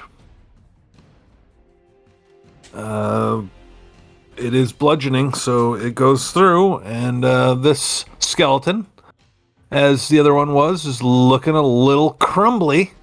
It is now its turn. It has 2 targets. It's not a deep thinker. Let's go with 1 claw attack on Ulrich. And 1 claw attack on Nighttail. They both miss. Alright. In the back, without mage armor, the wizard. What do you do? We'll splash each skeleton.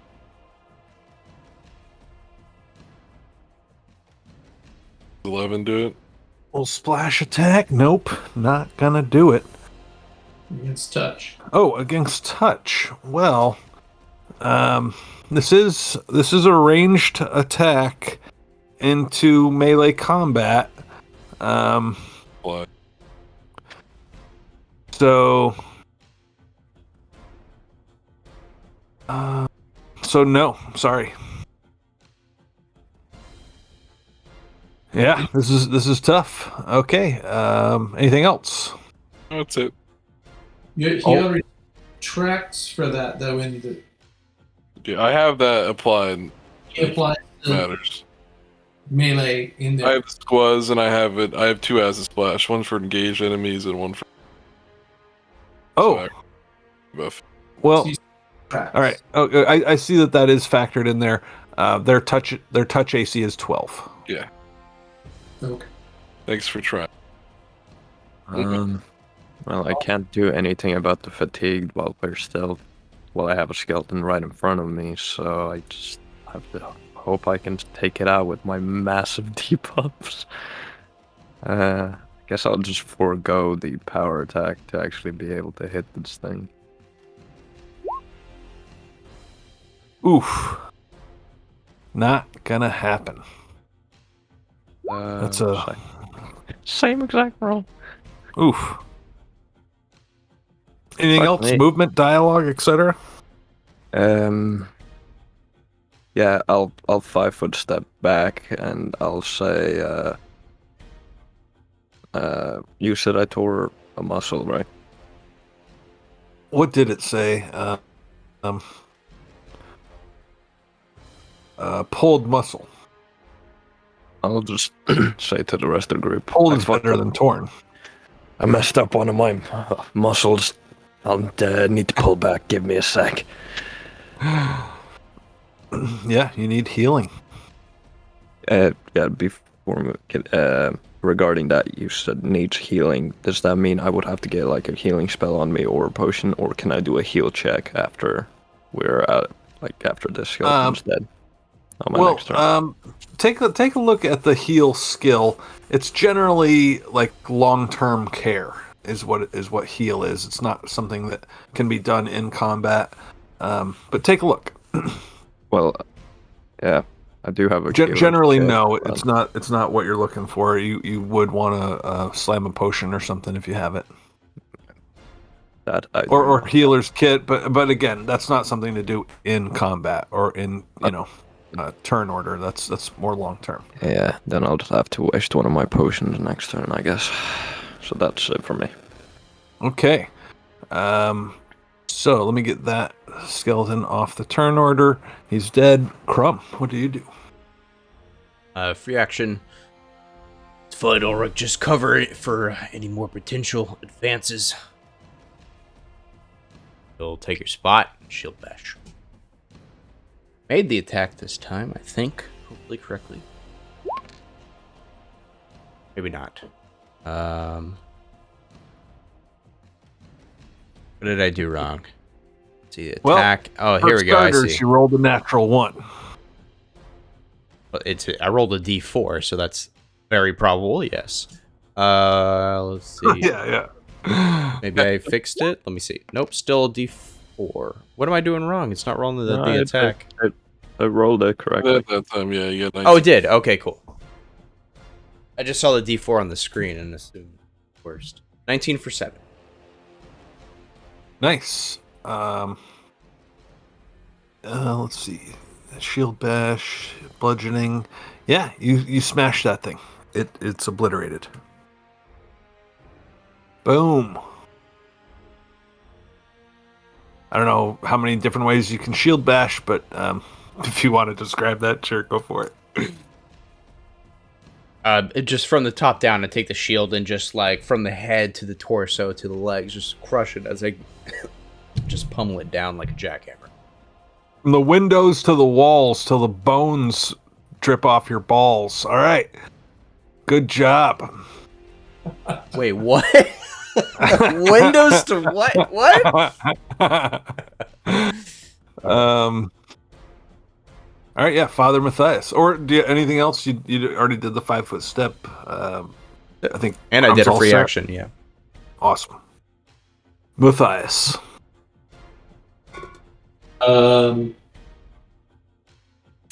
I don't see anything else that I can attack, so I'm going to look over to Ulrich and I'm going to say, drink your potion. I only have one more channel energy left for the day. And by the way, guys, that completely taps me out. So, yeah, that's basically, and yeah, I'm gonna load that crossbow with a regular bolt, just in case something comes around the corner. Finger off the trigger. All right. Good trigger discipline on your crossbow. Yes. All right.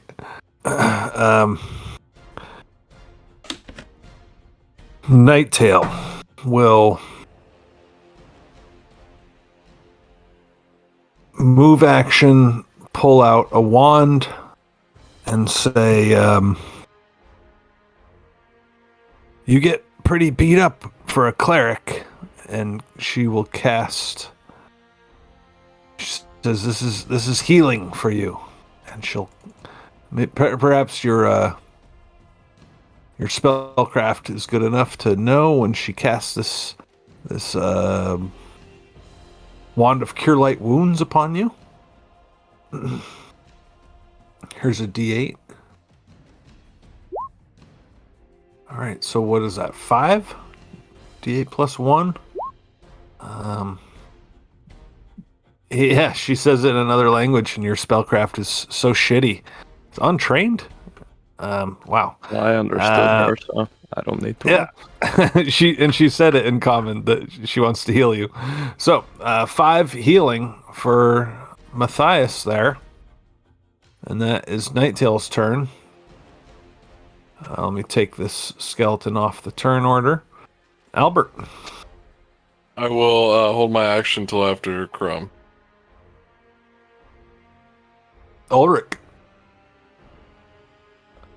It's Nighttail healed Matthias there, right? That's what you said. Yes. Right, then I'll, I guess I need to spend my whole turn just pull out a potion and drink it. Cure light wounds. So, I want the... Yeah, your pulled muscle didn't look too bad. So, Matthias looks pretty bad. You know, he fumbled down the hole and all that.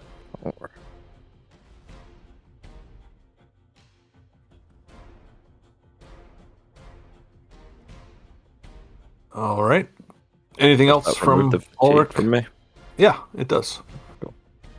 No, that will be it, because it would take me my whole turn to get the potion out and drink it. True. All right, Crumb. Okay, seeing everyone healing up and everything and getting ready to go. And, since that skeleton just came out of nowhere and expecting more enemies, Grum is going to go in full defense, raise his shield up, put his battle axe up and rest it on the shield, ready to strike out, and slowly begin. Yep. Step back. I will end here. Okay. Take a peek down the corridor that Crumb is going up. And that is round 7. Top of round 8. Matthias in the back. Matthias steps past Albert, up next to Crumb. And that's his turn. All right, baby steps into the corridor. Nighttail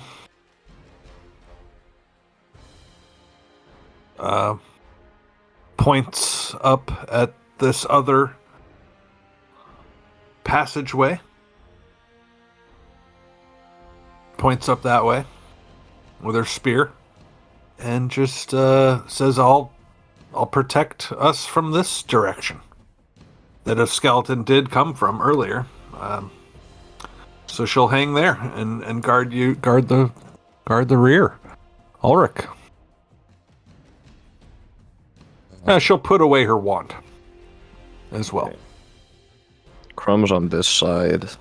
From what I could see, it looked like both of these tunnels were leading to the same spot. So, as I'm walking through this, I do need to pick up my sword again.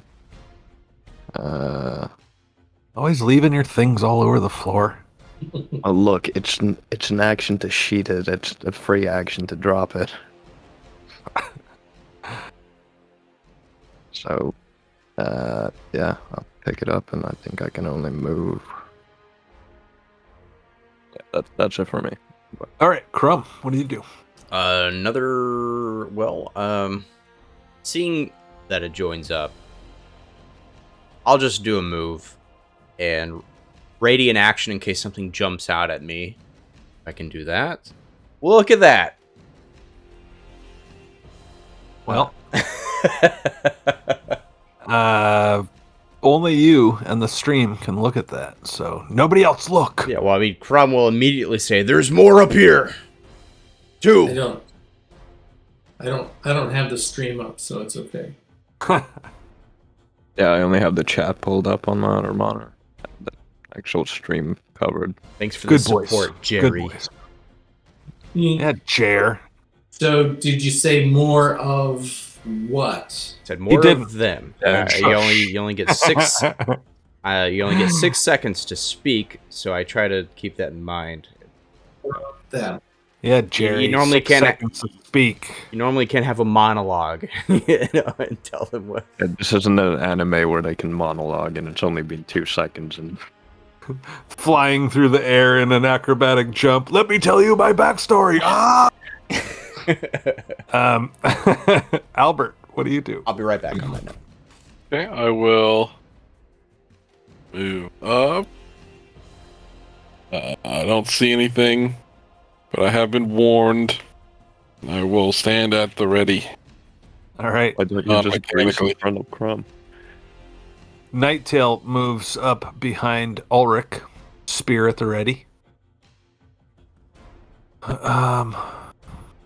Actually, you know what? No. I'm gonna move her 10 feet back, and she's gonna delay until after Ulrich. That makes way more sense. So, Ulrich, what do you do? Oh, I could hear Crumb shouting. Oh, I don't know if you could. Well, he's shouting, huh? You skipped me. Did I? Sorry. Yeah. I'm so sorry, Jerry. What do you do? I hear him say, "More of them." I swap out the standard bolt with a blunt bolt in my crossbow. Cool. And does that leave me any movement? I mean, it seems like no. You're unloading and reloading. That's fine. Okay. All right, we got the cleric with no spells. Ulrich, what do you do? I could hear as we just went over. Maybe I couldn't hear from shouting, but that doesn't change it, I guess. I just move further into this tunnel. So that's... I can see a toe poking out over the side. So yeah, I can move up all the way to the side. I know exactly what's coming if I do this, but I'm just gonna let it happen. All right, yeah, ready to action. Yeah. They attack. So Give it to me. let's go with. Oh, that's an interesting thing I see. Yeah. For the stream, this is what Ulrich sees. Oh, that's not the best picture. We can do better than that. Where are my big pictures? Here we go. This is it.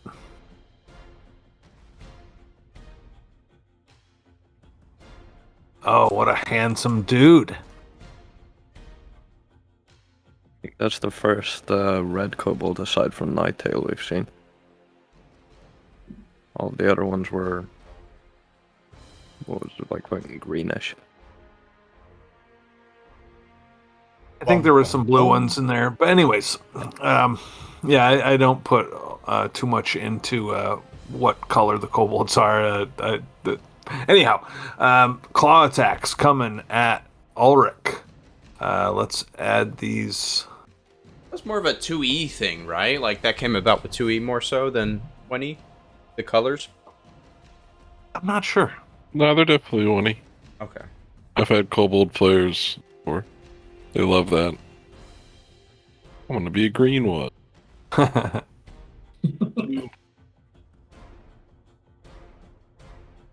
All right, so 2 skeletons attacking Ulrich. Ready to actions. He pops up right up in there. Let's go with shoot. 4 claw attacks? Can you get the full round attack as a readied one? I feel like maybe not, but I'm not certain. Let's go with 2 claw attacks for now. Yeah, I don't think you can ready a full round action. So, here's a claw attack from each of them. Oh, that's a miss, and then another miss. All right, well, we've got them on the turn order. Those things I just picked up are getting fucking dropped down again. Because bludgeoning damage is what I need here. All right, Nighttail is close behind Ulrich. She's gonna actually have to double move. So therefore, she might as well get herself... shoot. I guess... I don't know how smart she is. She'll get herself there. She puts herself as a possible target for this next...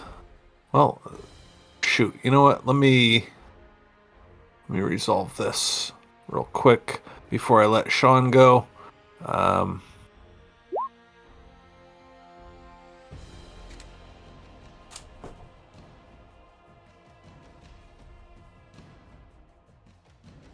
Yes. Go for it. What does Crumb do? Yeah. Change my movement a little bit. No, there we go. Back. And this will be a power attack. Hold on just a second before you do that. The ceiling at the center of this cave is 12 feet high. You can take off your squeezing. Oh, thank God. A crude idol stands in the middle of the cave, decorated with grisly strips of dried viscera. Ugh. Gross. And you may take your attack. Power attack coming. I think I do have a button for that under abilities. No, that just does that. I have it under the buffs. That's where I added mine. I see it. Yeah. So I you just also I have to have to have two click that, versions. then attack, make that happen. I suppose. Yeah. 14 I for also 9. have to have 2 versions because I have a natural one. 14 does not hit. Then we definitely ain't doing no more power attacks. That's for damn sure. All right, that was Crumb. Okay. Albert, what are you thinking? I will move to get a better look. Okay, I have taken in the situation. And he goes back. Oh. I will continue to advance. Dandy here. Just move 10 more feet. All right. Hello Anything there. else? Yes. I will attempt to daze the cloaked kobold. Oh. 16. Okay. This one looks like he's got a little bit more will in him. Yeah. +6 for my will save here. 17. Ooh. This kobold, which is way too big. Let's make this kobold a little bit smaller size. 5-foot steps away from Crumb. And and says something in Draconic, casting a spell. So if you have Draconic and you have Spellcraft, you can roll that. And let's see. I don't think I have. Okay, you guys know I try to play with the highest level of professionalism, but instead of doing that, I'm just gonna draw a little squiggly line on the map, and that is a magical quarterstaff that appears out of thin air and attacks Crumb. God, it's the halfling from Skullleaf all over again. Very few people get that reference, but Yeah, like 4. I so, know where.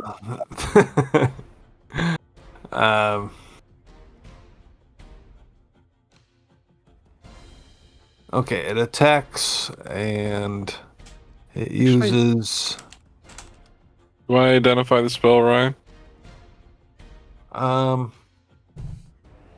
Yeah. This is a spiritual weapon. Do. So, a weapon made of force appears and attacks a foe. So I do need to make an attack roll. I'm just trying to determine what that is. Let me just roll a quick d20 and see if it matters. Probably doesn't matter.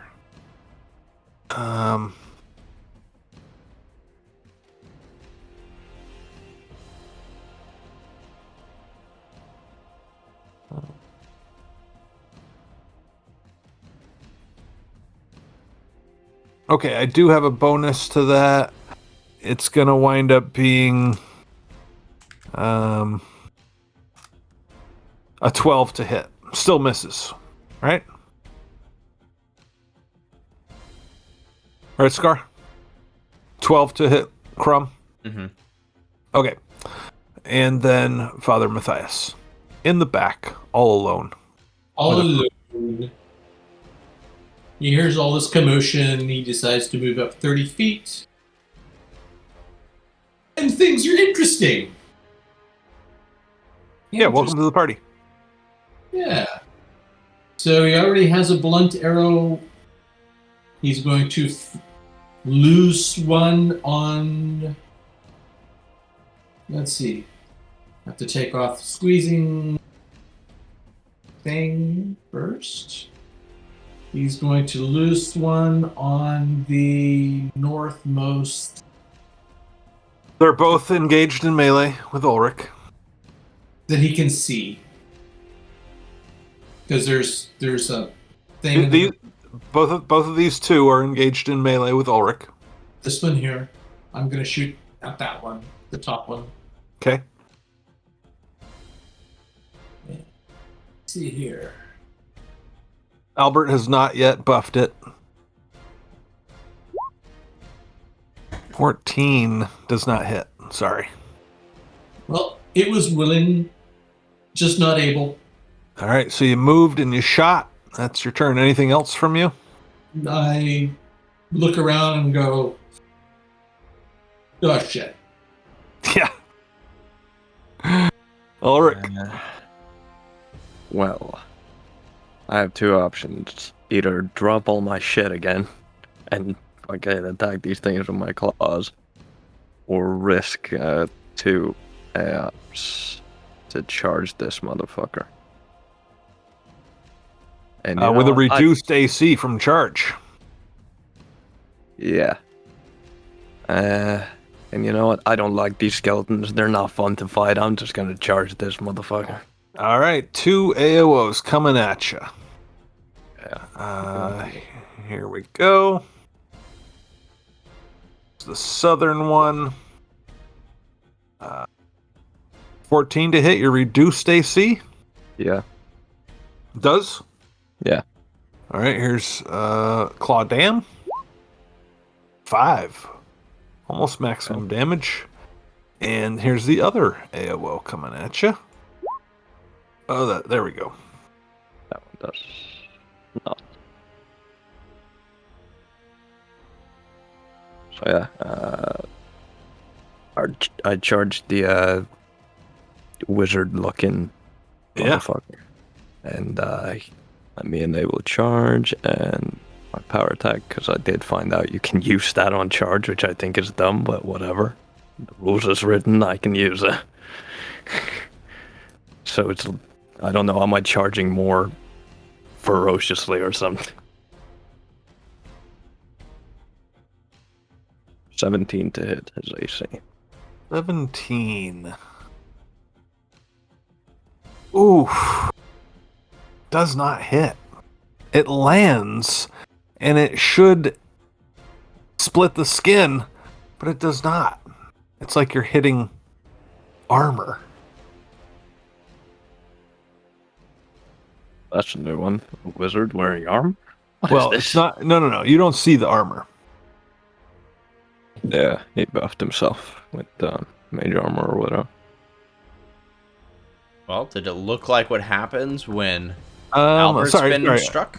Sorry, he is wearing chainmail. Or it is wearing chainmail. Wearing a cloak, carrying a quarterstaff, wearing chainmail. With a gold medallion.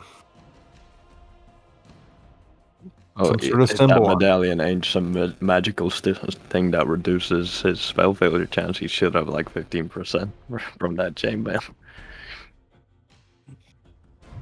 Well, But yeah, that's it for me. all right.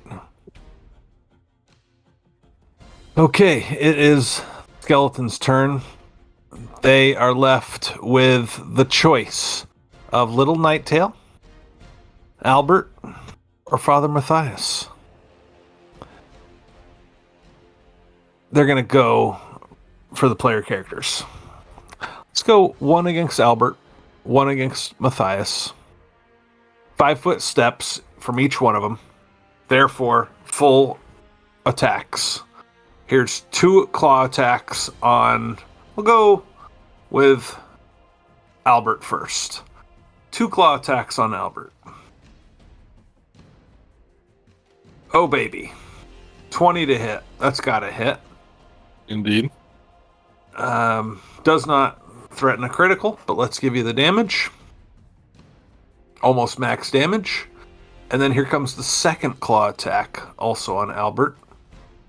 Ooh. Let's give you the damage on that one. All right. Minimal damage there. Jerry's feeling left out. Here's 2 attacks on Matthias. Here's one. 13 to hit. No, sir. And 19 to hit. 18 does hit. Here's the damage on that. 5, almost max. These skeletons just tear into the 2 squishies. Now, this isn't Crumb's knowledge, but when he asked what the weaknesses are, we went over positive energy, right? They are undead. Yeah. I think Matthias knows about that. Yes. Yeah. All right, Nighttail's turn. Is Albert or Matthias threatening melee? Currently, no. I don't think so. I have an open hand. Well, all right. So no flanking for Nighttail, but she's gonna come in to try to save the 2 of you with her spear. She's gonna attack. I don't know which one shall she attack. Let's throw a D2 at it. One is Albert's. That's the one she attacks. She's got her spear held backwards once again. She comes down, smashes that thing. Let's see if she can confirm the crit. I think she does. Let's call that 2d4. Isn't she technically a named character, so... She is, yeah. Let's go ahead and dig up the first critical hit.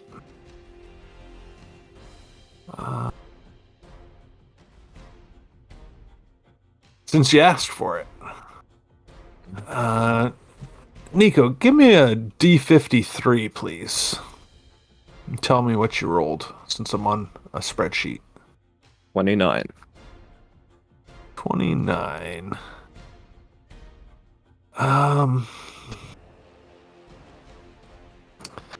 Okay, so this won't really apply because of what it is. So if the roll doesn't apply, then I usually go up 1. If that doesn't apply, then I'll go back 1. So the up 1, that doesn't really apply. Down 1. I don't know. None of those really matter. The first one was Nighty Night. It goes unconscious. The next one was Con Bleed, which is scary, but it doesn't have Con. And then down is Broken Ribs. It can't heal naturally for D4 days. None of those really matter. So I'm just going to go with the double damage. Not going to take too much time on that kind of stuff if it just doesn't work out. So 5 damage on the one that is that could be flanked by Albert, and it looks crumbly. Copyright. Okay, Crumb. All right. Well, seeing Ulrich join the fight with the wizard, he's got him occupied. Albert just got a good gash, so Crumb's gonna go to his aid, take the fight down. And anything else? All right. Albert. I'd like to hold my turn till after the cloaked kobold, please. Okay. Interesting. So, Albert moving around this turn order like mad tonight. yeah. Now, this is your prerogative. There's nothing. I'm just trying to play Pathfinder, you know. I'm trying to use what's available to me. Let's see here. This cloaked, chainmailed, quarterstaff wielding kobold moves 5 foot diagonal to the north, where you notice a passageway. And the kobold reaches a hand out towards Ulrich. And casts a spell in Draconic. Ulrich, please give me a will save. God. Oh, that's fun. Considering that is my worst one. Isn't that fun? Yeah.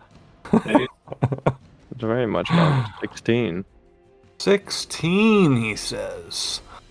Let's see. All right, well, you feel as if the ground is holding you in place for just a second, but you lift your foot and you're not held to the ground. Hell yeah. Albert knows this spell as Hold Person. It's terrifying. It is now Albert's turn. Will Oh, no. I'm sorry. I'm so sorry.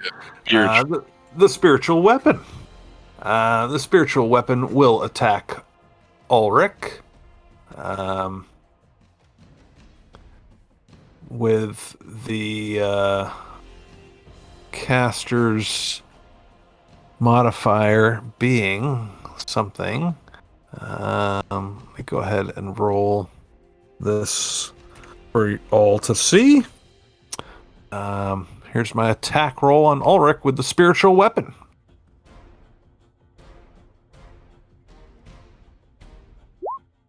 $17 to hit. It does. Excellent. So this will do.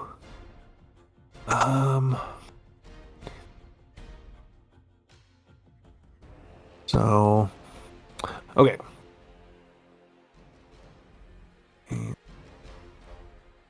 We get back, I'm buying a fucking armored coat. This light armor ain't working for me. All right. D8 plus 1 for the spiritual weapon damage. 6 points as this magical floating quarterstaff beats the shit out of Ulrich. And then Albert, please. Okay. I will take a 5-foot step north. And now I will attempt to daze the cloaked figure again. So 16. DC. DC 16. Do I have that in my turn order? Let's all right.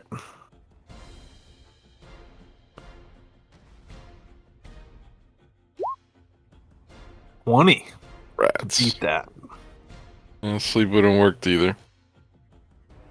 Alright, that's my turn. Keep trying, wizard. I says will. The cleric. She's holding her symbol, her golden religious symbol upon her neck. She's wielding a spiritual weapon. You know she's a cleric. And that brings us to your cleric. Hmm. Well, I think, as I said, I had one channel energy left. I'm going to choose to use it now. Are you healing your friends, or are you hurting the skeletons? Channeling to positive energy to damage the undead in front of me. All right. And I believe it D6.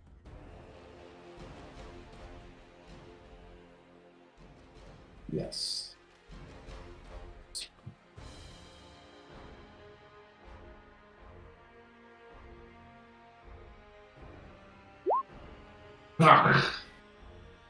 A mighty one roars away from me up to 30 feet to affect all the undead in the area. So 2 of them take 1 damage. Aww. And That's that's going to be his moment, man.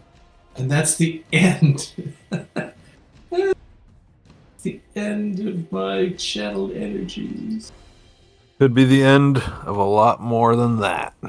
And I take a 5-foot step There's nowhere you can go. up here. Oh. What? I can't see. Is there somebody else that I can see there? I don't see anybody there. No, do what you're gonna do.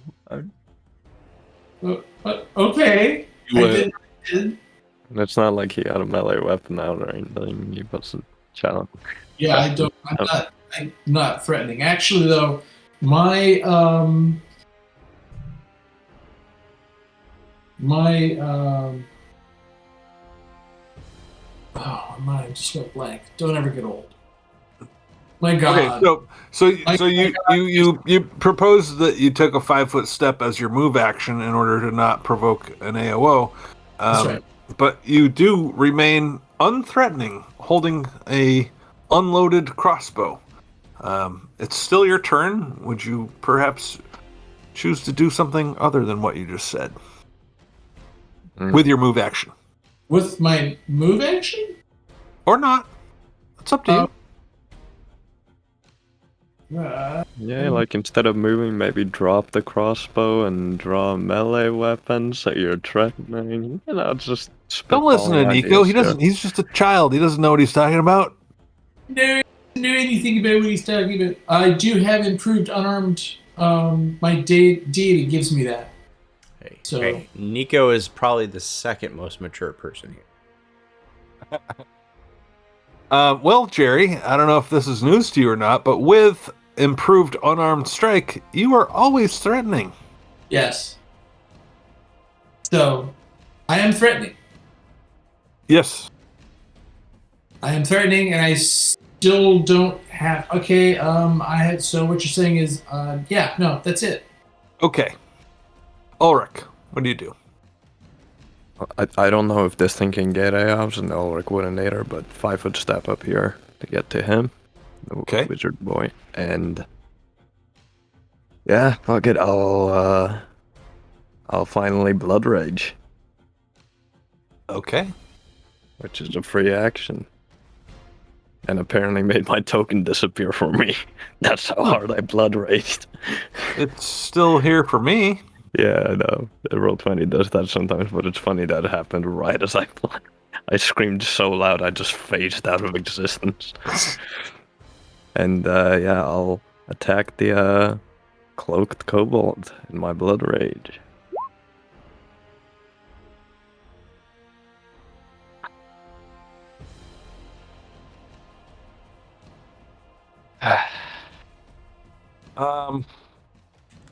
With your longsword, that's a miss.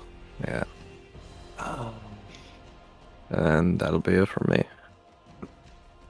Okay, I got 2 skeletons, and I got 2 targets. I just refreshed my Roll20, and looks like Nighttail is not in the room.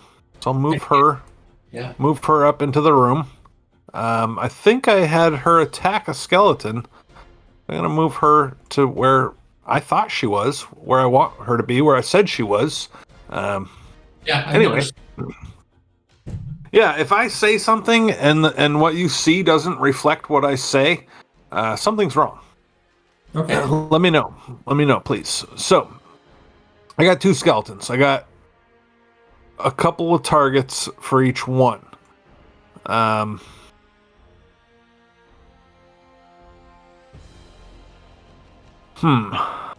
Alright, Southern Skeleton has 2 options, Nighttail or Matthias. Let's give him a D2. D2, first one's Nighttail. Alright, second one's Matthias, so let's go with an attack on Matthias. And here's claw attack. 17 to hit. Misses. Really? Really? Okay. And then we've got a D3 for this northern one. 1 Crumb, 2 Matthias, 3 Nighttail. Ooh, I typed that in way wrong. Alright, D3. Alright, so Crumb, gets this claw attack. Oh, I'm sorry, 2 claw attacks, right? From each one of them. So here's 1, 2 on Crumb. Looks like they both miss. And then here's that second claw attack on Matthias. Also misses. Excellent. And just because it's like a haphazard melee battle, let's have a 5-foot stepperoo there, 5-foot stepperoo there. Why not? It's just chaos. And Nighttail's turn. She is going to 5-foot step to there in order to flank with Crumb. And here's a d20 for Nighttail's attack. Again, with a negative, with a penalty because she's not using it the way it's designed. With her bonuses and the flanking, that'll still hit. So let's do d4 damage, bludgeoning on this skeleton. And that actually does it. She takes down the skeleton that she's flanking with Crumb. Good job, Nighttail. Crumb, your turn. Okay.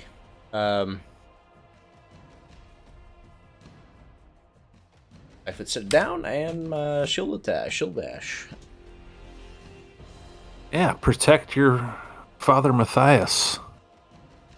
What do we got there? Oof, not good enough. Darn. Okay.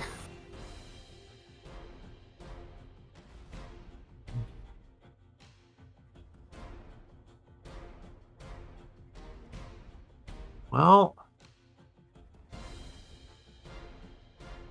anything else from Crumb? Nothing. Okay. Let's start with the spiritual weapon on Ulrich. Here's that attack. 10 to hit, doesn't hit.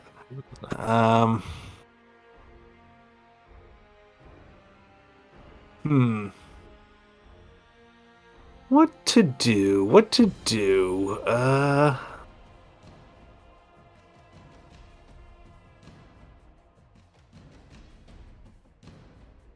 about some measurements here? Okay. Oak figure clutches his necklace of fireballs.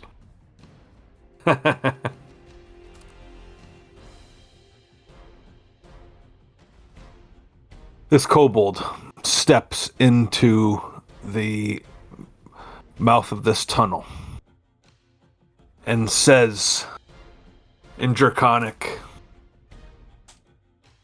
"By the power of Vapula,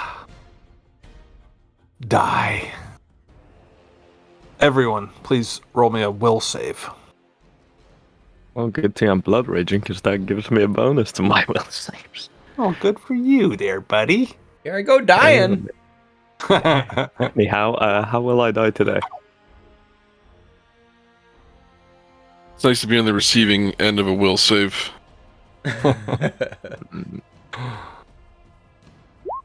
Let's see, what's the DC here? Sorry, what did you say, Val who? Val Kilmer? He died in the movie.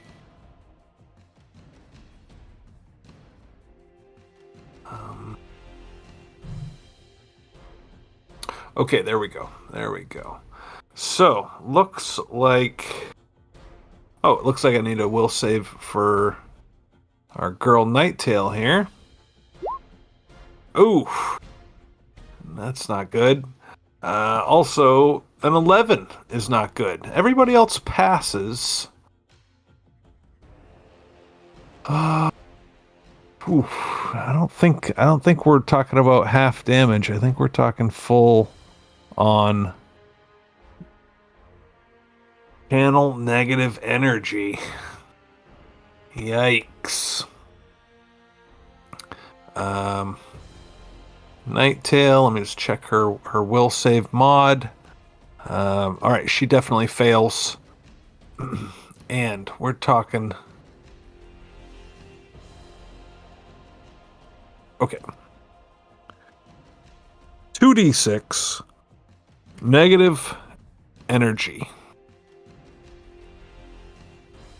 Negative energy damage, 2d6 coming at you for Crumb and Nighttail only.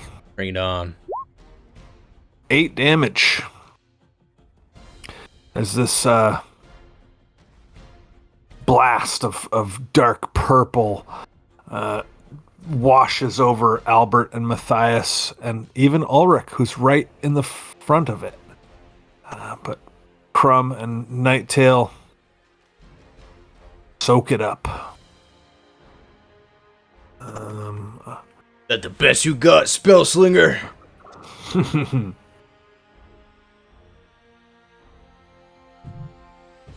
Albert, what do you do? Okay. I will attempt to daze again. Okay. Another Got a will save. handful for of days. dazes. You're dazing for days. Here's another will save. 17. Missed it by that much. Would you believe? Can I use my move action to take a sip of a Cure Light Wounds potion? If you had it out already, but you don't. Okay. You got like one of those like super fan things, a little sipper coming in off your Yeah. hat. Nah, yeah, you should. You should get one of those. Yeah. That's cute, yeah. It's like a Band of pill your like crush. potions. Just keep it in my mouth. All right, then I will. It's like a cyanide pill, but instead it's a healing pill. As a move action, you can pull out a potion. Yeah, I'll do that and then take a 5 foot step north. Yeah, okay. All right. Can I yell at my comrade? Sure. Try and net her. I don't know. Don't let her escape. There you go. Netter. You know, Barely know Net it. it. I was Yeah, waiting whatever. I was hoping someone would do it. I almost did it. My damn. Okay. Matthias. So, he sees this cloaked figure appear to get ready to scamper away, loads his crossbow, and fires it at her. Is that so? He appears to, yes. You tell me? Yes, that's exactly what he does. Okay. Taking a ranged attack while threatened provokes an AOO. That's fine. Okay. Here it Okay. is. Here's the claw attack. There it is, right there. Yeah. So good. Yeah, he goes up. He does his attack, and let's see here. Here we go.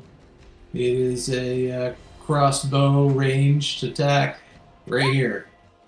16 against that cloaked figure. I'm sorry, a 16 does not do it. It would like to have. Anything else? No, I can't do anything else. I'm Okay. where I'm at. Okay. Ulrich.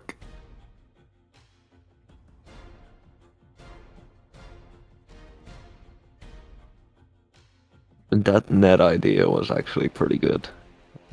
Raging net. Well, Hold her down. I'll keep trying to daze her. even if I was I'm a blood rager, so I could even cast spells while raging, so it's fine. Well, aren't you fancy? Oh yes, I'll drop my sword, grab the net I have at my side, and toss that motherfucker at him, which is just a ranged touch attack, and it has a rope to it, so I could, if he's entangled, I could pull him towards me as well. Next turn.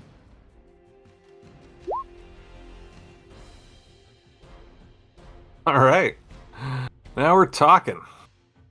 So, let's put a net badge on this bad boy. Bad girl. Is it actually? I thought I've been misgendered kobolds since like one feel. Sorry, what was that? I feel as though I've misgendered every kobold so far that talk to us in some manner. Really? Well, they're lizards. How the fuck are you supposed to know? That's what I'm saying, you know? And the target is entangled, and I can do an opposed strength check to try and pull them towards me next turn. Give him a little pull.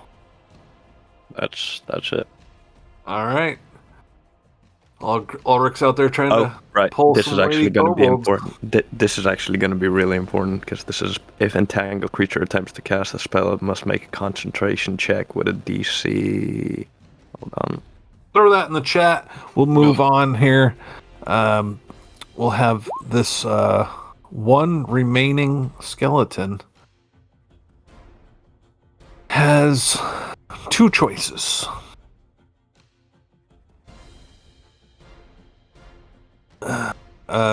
Quite damaged orc with a big ol' axe, or dude who doesn't seem to be threatening. Let's throw it to a D2 again. Crumb is 1. All right, Crumb. Two claw attacks coming at Crumb.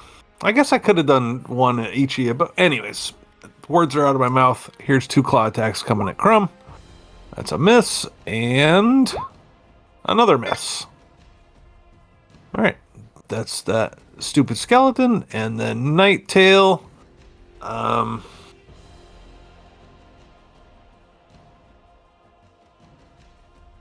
What should she do? She could move in there to attack either. She's closest to this one. It makes sense to me to attack the closest enemy. She'll do so. She'll move in to attack this skeleton. Here's a D20. Natural 1. Throw another D20 out there to prevent this fumble from happening. And yeah, with her modifiers, that is not a confirmed fumble. Moving on to Crumb. Go bash. Hell yeah. 17 for 6. Hell yeah.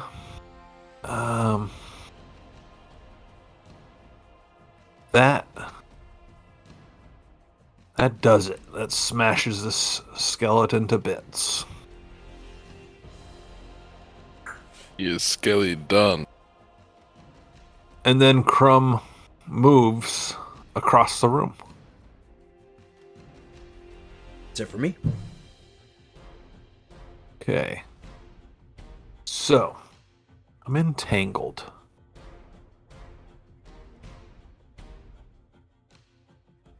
Let me just tie myself up real quick to get in this headspace. Yeah. Okay, what should I do? There's bondage rope when you need it. Is this can she also not cast like spells with hand movements? So spells, they have to do a concentration check with a DC of 15 plus the spell's level, or be unable to cast a spell. All right, first of all, spiritual weapon is acting of its own accord at this point. It's going to attack Ulrich. Here's this roll. Let's just get this out of the way. 21 to hit. Yeah, that is. Spiritual weapon damage. Looks like that got washed out. Let's type that back in again.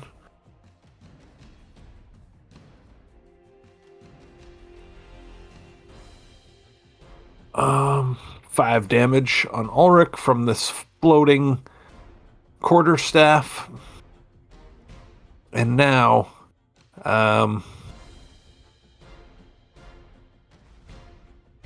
she is going to, she's going to say, "Die! Die, damn you!" in common. And everybody, once again, give me a will save. Channel energy does not apply. Normal effects of spells and casting spells and being hampered by things doesn't apply to channel energy, right? Indeed. So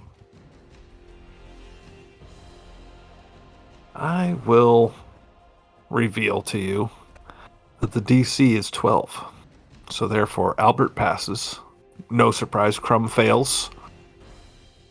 And let's give pass for Ulrich, pass for Matthias. Let's give a roll for Nighttail.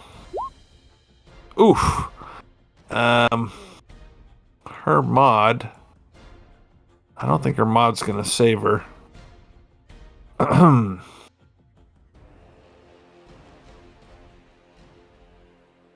Nope. So we're looking at 2d6 negative energy damage once again. Comes blasting out of this netted kobold. 9 damage to those who failed. Child's Just play. Crumb. Oh yeah. Just Crumb and Nighttail again. But yeah, how many times can she do this? Albert, it's your turn. I will take a sippy of my Cure Light Wounds potion. We Gotta drink the whole thing before you get to the effects. You know that. No It's a sipping. D8, right? Plus one. Yeah, D8 plus 1.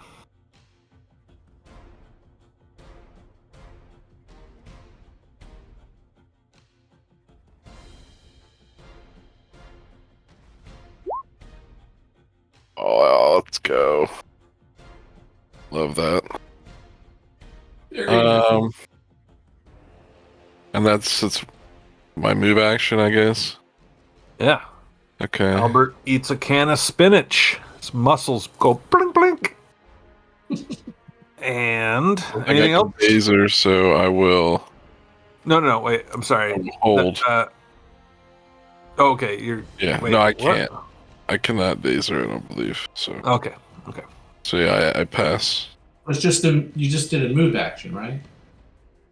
Yeah, but I think it's a move action to pull out a potion, which he did last round, and then it's a standard to drink it. So you could do a move action now if you want. I'm satisfied where I'm Okay. staying. I can't cast a spell, Jerry, because it's a full round. I'm with you. All right, Jer. Load a crossbow bolt Uh-huh. and attempt to again attack that mysterious creature. It's a kobold. Yeah. That's fun. Even though I can't seem to hit it. Nope. All right, Ulrich. So sad. I'm gonna do that opposed strength check to pull her forward here, which I guess would be one of these two tiles here. Yeah, what's that strength check against? It's opposed. Oh, okay. Yeah, I doubt this kobold's very strong. Well, let's just see here. God, I rolled so bad. All right, I'll give you a Good roll. succeed. I'll roll against that. No modifier. Strength 10. I beat you. I hug onto the walls. I know all the handholds. Wow. Well, I mean, you're still entangled, so that's fine. You're That's still an action, so I can. Northmen or whatever you are. Wouldn't she get a negative? Well, it doesn't matter. With that shitty roll, Ulrich. No, not to strength. It's negative to dexterity. That's on for her defense. No, entangled creature takes a negative 4 to wouldn't count. dexterity, and negative 2 to attack rolls. So she wouldn't have any negatives to her strength. And yeah, I'll just 5-foot step up to her. All right. That's it. Nighttail.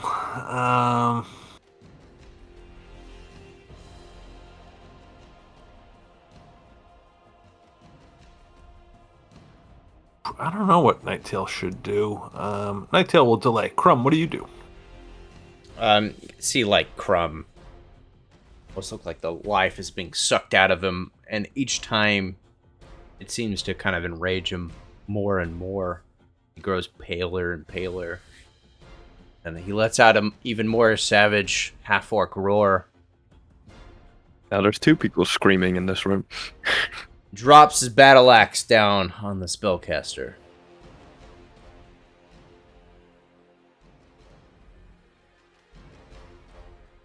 Does he? Missing terribly as he does. Oof. All right. And I'll take a 5-foot step. All right. Nighttail will move around this spiritual weapon, which does not take an AOO, and she pulls out her wand of Cure Wounds once again.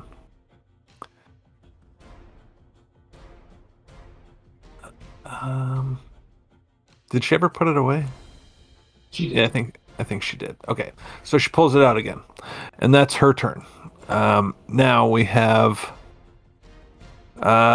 this entangled cleric once again, and once again she curses you. She calls upon her god. Calls upon the power of Vapula. Requires a knowledge religion check if you want to know about that. And everyone, please, once again, give me a will save.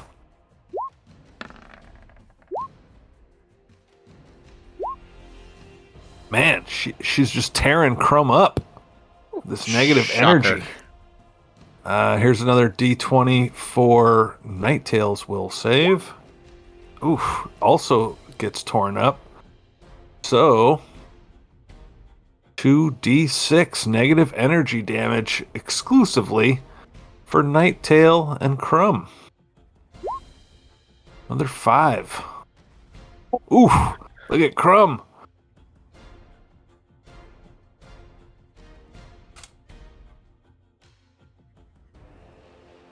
Crumb is down to 1.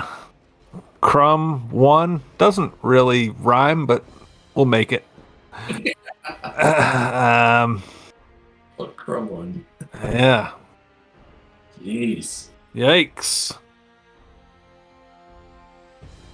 All right, Albert. The negative energy washes over you, and you manage to not take that damage. Simply just don't believe it's real. Oh, it's real. You see it just withering away your leader, Crumb.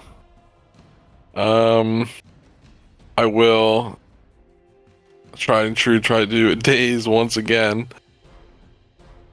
See if I can spare Crumb 8 damage a turn. All right, I think I get a bonus for being entangled.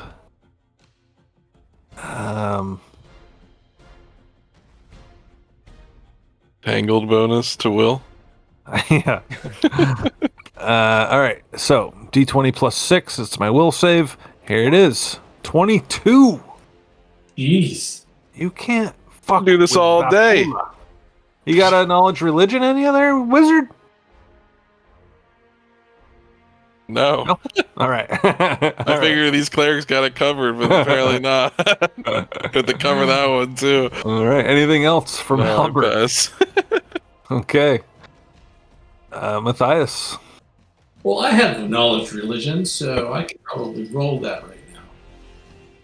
Let's see. You could definitely roll it, but can you roll well?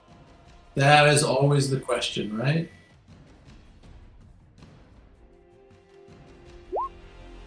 Yeah, not very. They're obscure to you, I guess. So I mean, I'm looking it up right now, and it is pretty obscure. yeah, definitely obscure. I'm going to load another bolt and fire, even though it's not really in melee. Right? Crumb attacks her. Yeah, Crumb initiated the melee there. But, so Oh no, that's your knowledge roll. Yeah, give me that attack roll. We'll give the crossbow another shot. Mm, And then what? Subtract 4. yeah. Yeah. Alrighty. Anything else? One more crossbow bolt gone. No, Yeah. I'm loading this thing and firing it. I have nothing left. Okay, Ulrich. Well, I guess I can attack with my claws. Sure. So that's what I will do. Get 2 contacts out on this. I was gonna say, Right now we're looking for a 16 to hit. Chainmail was the key word earlier. yeah. Damn clerics. Alright, 24 will do. 9 damage. It all goes through. That's it for me. Also, I rolled a 1 on that damage, and that's still 9 damage. That's how buffed I am right now with my blood rage and power attacks. You are so buff, bro. Too bad you can't. I'm just screaming so fucking hard that my muscles tense up so much my clothes just burst off of me. Go on.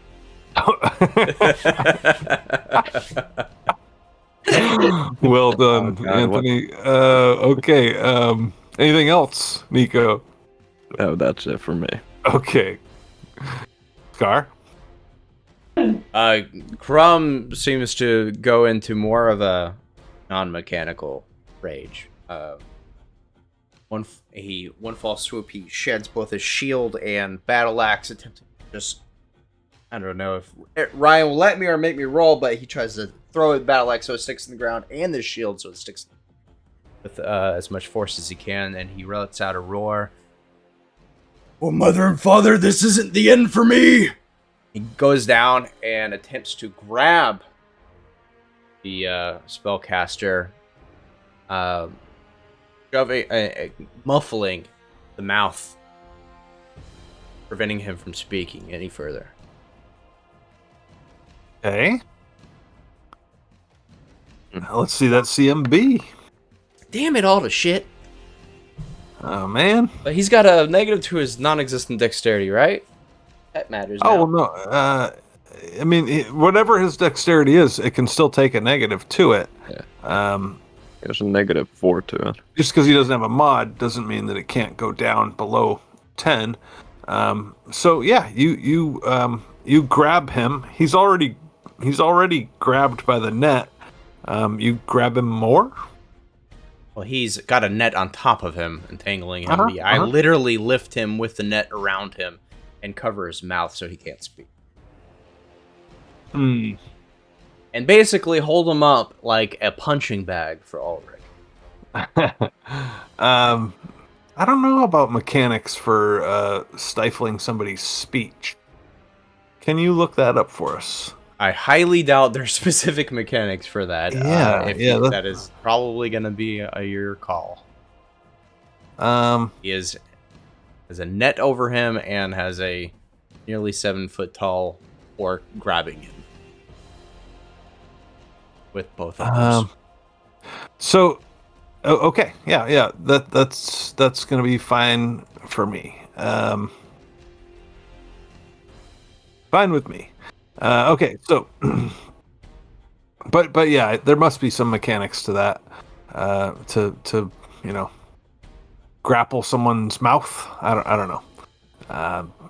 Pathfinder is so vast. I bet there's a rule for that somewhere.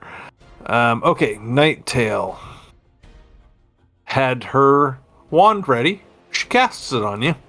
Here's a D8 plus 1 for 8 hit points, healing on Crumb. There you go. You're gonna need it because channeling energy, does not require verbal components. So from within your grasp, within this net, once again, she channels negative energy, washing away from her, out from her, purple dark energy. Everyone, please give me another will save.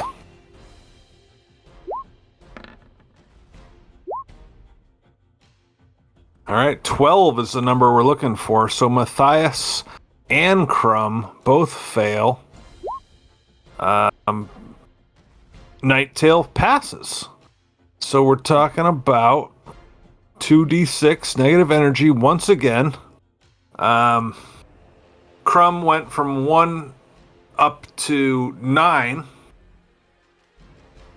Crumb's at 9 HP right now. We could still take him down. Let's see what we can do. Oh, Double ones. All right. So 2 points of negative energy wash over Crumb and Matthias. And maybe my roll 20 is not up to speed. It's looking like Crumb is at -1, but he should not be. He should be at 7. What? No. yes. Nighttail cast Cure Oh, Light no, on I them. got cured. Okay. Yeah. Yeah, Nighttail gave you 8 points of healing, and then the other kobold gave you 2 points of hurty hurts. Gotcha. And then it's Albert's turn. The daze machine is back at it again. Dazing for days. Sure, Yeah. another So will glad I save. don't have to attack. Such a great option. All right, another will save from this kobold cleric. Here it is. Boom, 16.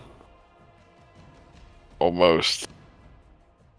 Mr. Oh, I'm gonna yell to Crumb, snap its neck or something. Man. Round 15. Matthias. I mean, to wrap this up, I only have 3 rounds of rage left. Oh yeah, shit. I'm doing what Crumb would do, man, and that's not necessarily the smart thing. I'm sorry. Another shot with a crossbow. I'm not dumb, my character is. He's average intelligence, but he definitely doesn't know what a fucking Before it's channel only never really punished, really just punished himself, you know. All right.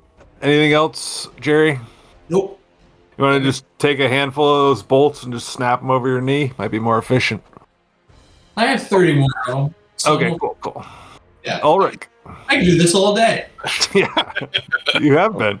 I'll make good use of whatever little time I have remaining in my rage and throw another 2 claw attacks on this kobold that's been messing Crumb up. 1 Ooh, nice. and a 2. Ooh, Very nice. good. Have some 23 damage there. Awesome. All right, so Ulrich just tears into her like a wild animal. That's it for me. She is unconscious. Oh.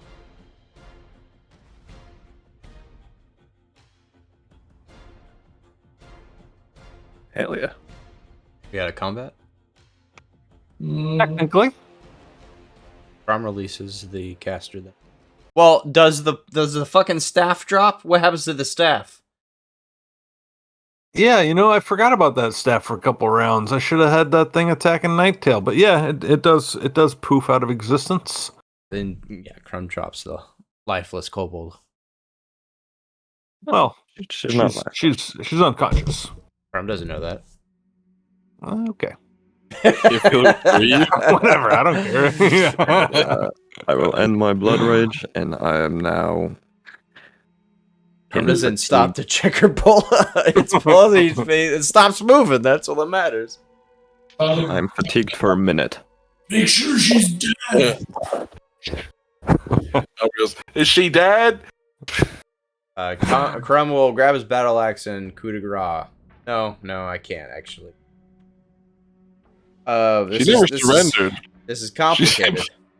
Well, she's also helpless. This is complicated, though, because obviously quickly learned the hard way that she doesn't need to speak. It doesn't matter if she's restrained to do the negative energy. Yeah, well, then she's not helpless. If she comes to, she can instantly just fucking attack us at this point, so it's a risk. Let's just cut off all the limbs just to be on the safe side. I mean, at that point, we're probably gonna fucking die unless we cauterize them. Nighttail, do you know this one? Yes, I do. That is the cleric Churgri. How does she damage? How did she do that? Felt the life drained from me. She worships Vapula. Words mean nothing. She like puts a clawed hand out to Matthias and she says she's a cleric of Vapula. Matthias says, I'm not familiar with that particular god. There a way to prevent her from casting this spell or incantation?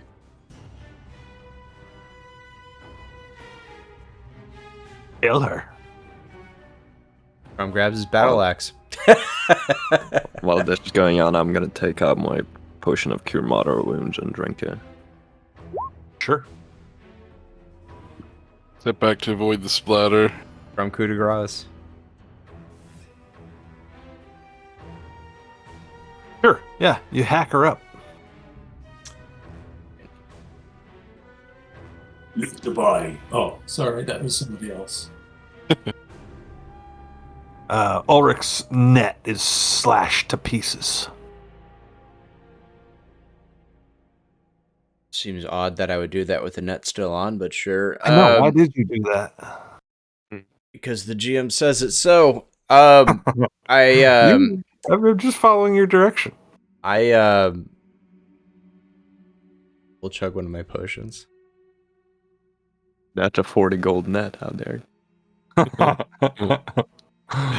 The GM did not like the net. Apparently not. I'll be I've sure another to one. detail my every action in the future. I had no chance of it. Until I heard Flatfoot rage against Flat, I was like, what? Well, fuck you, I have another one.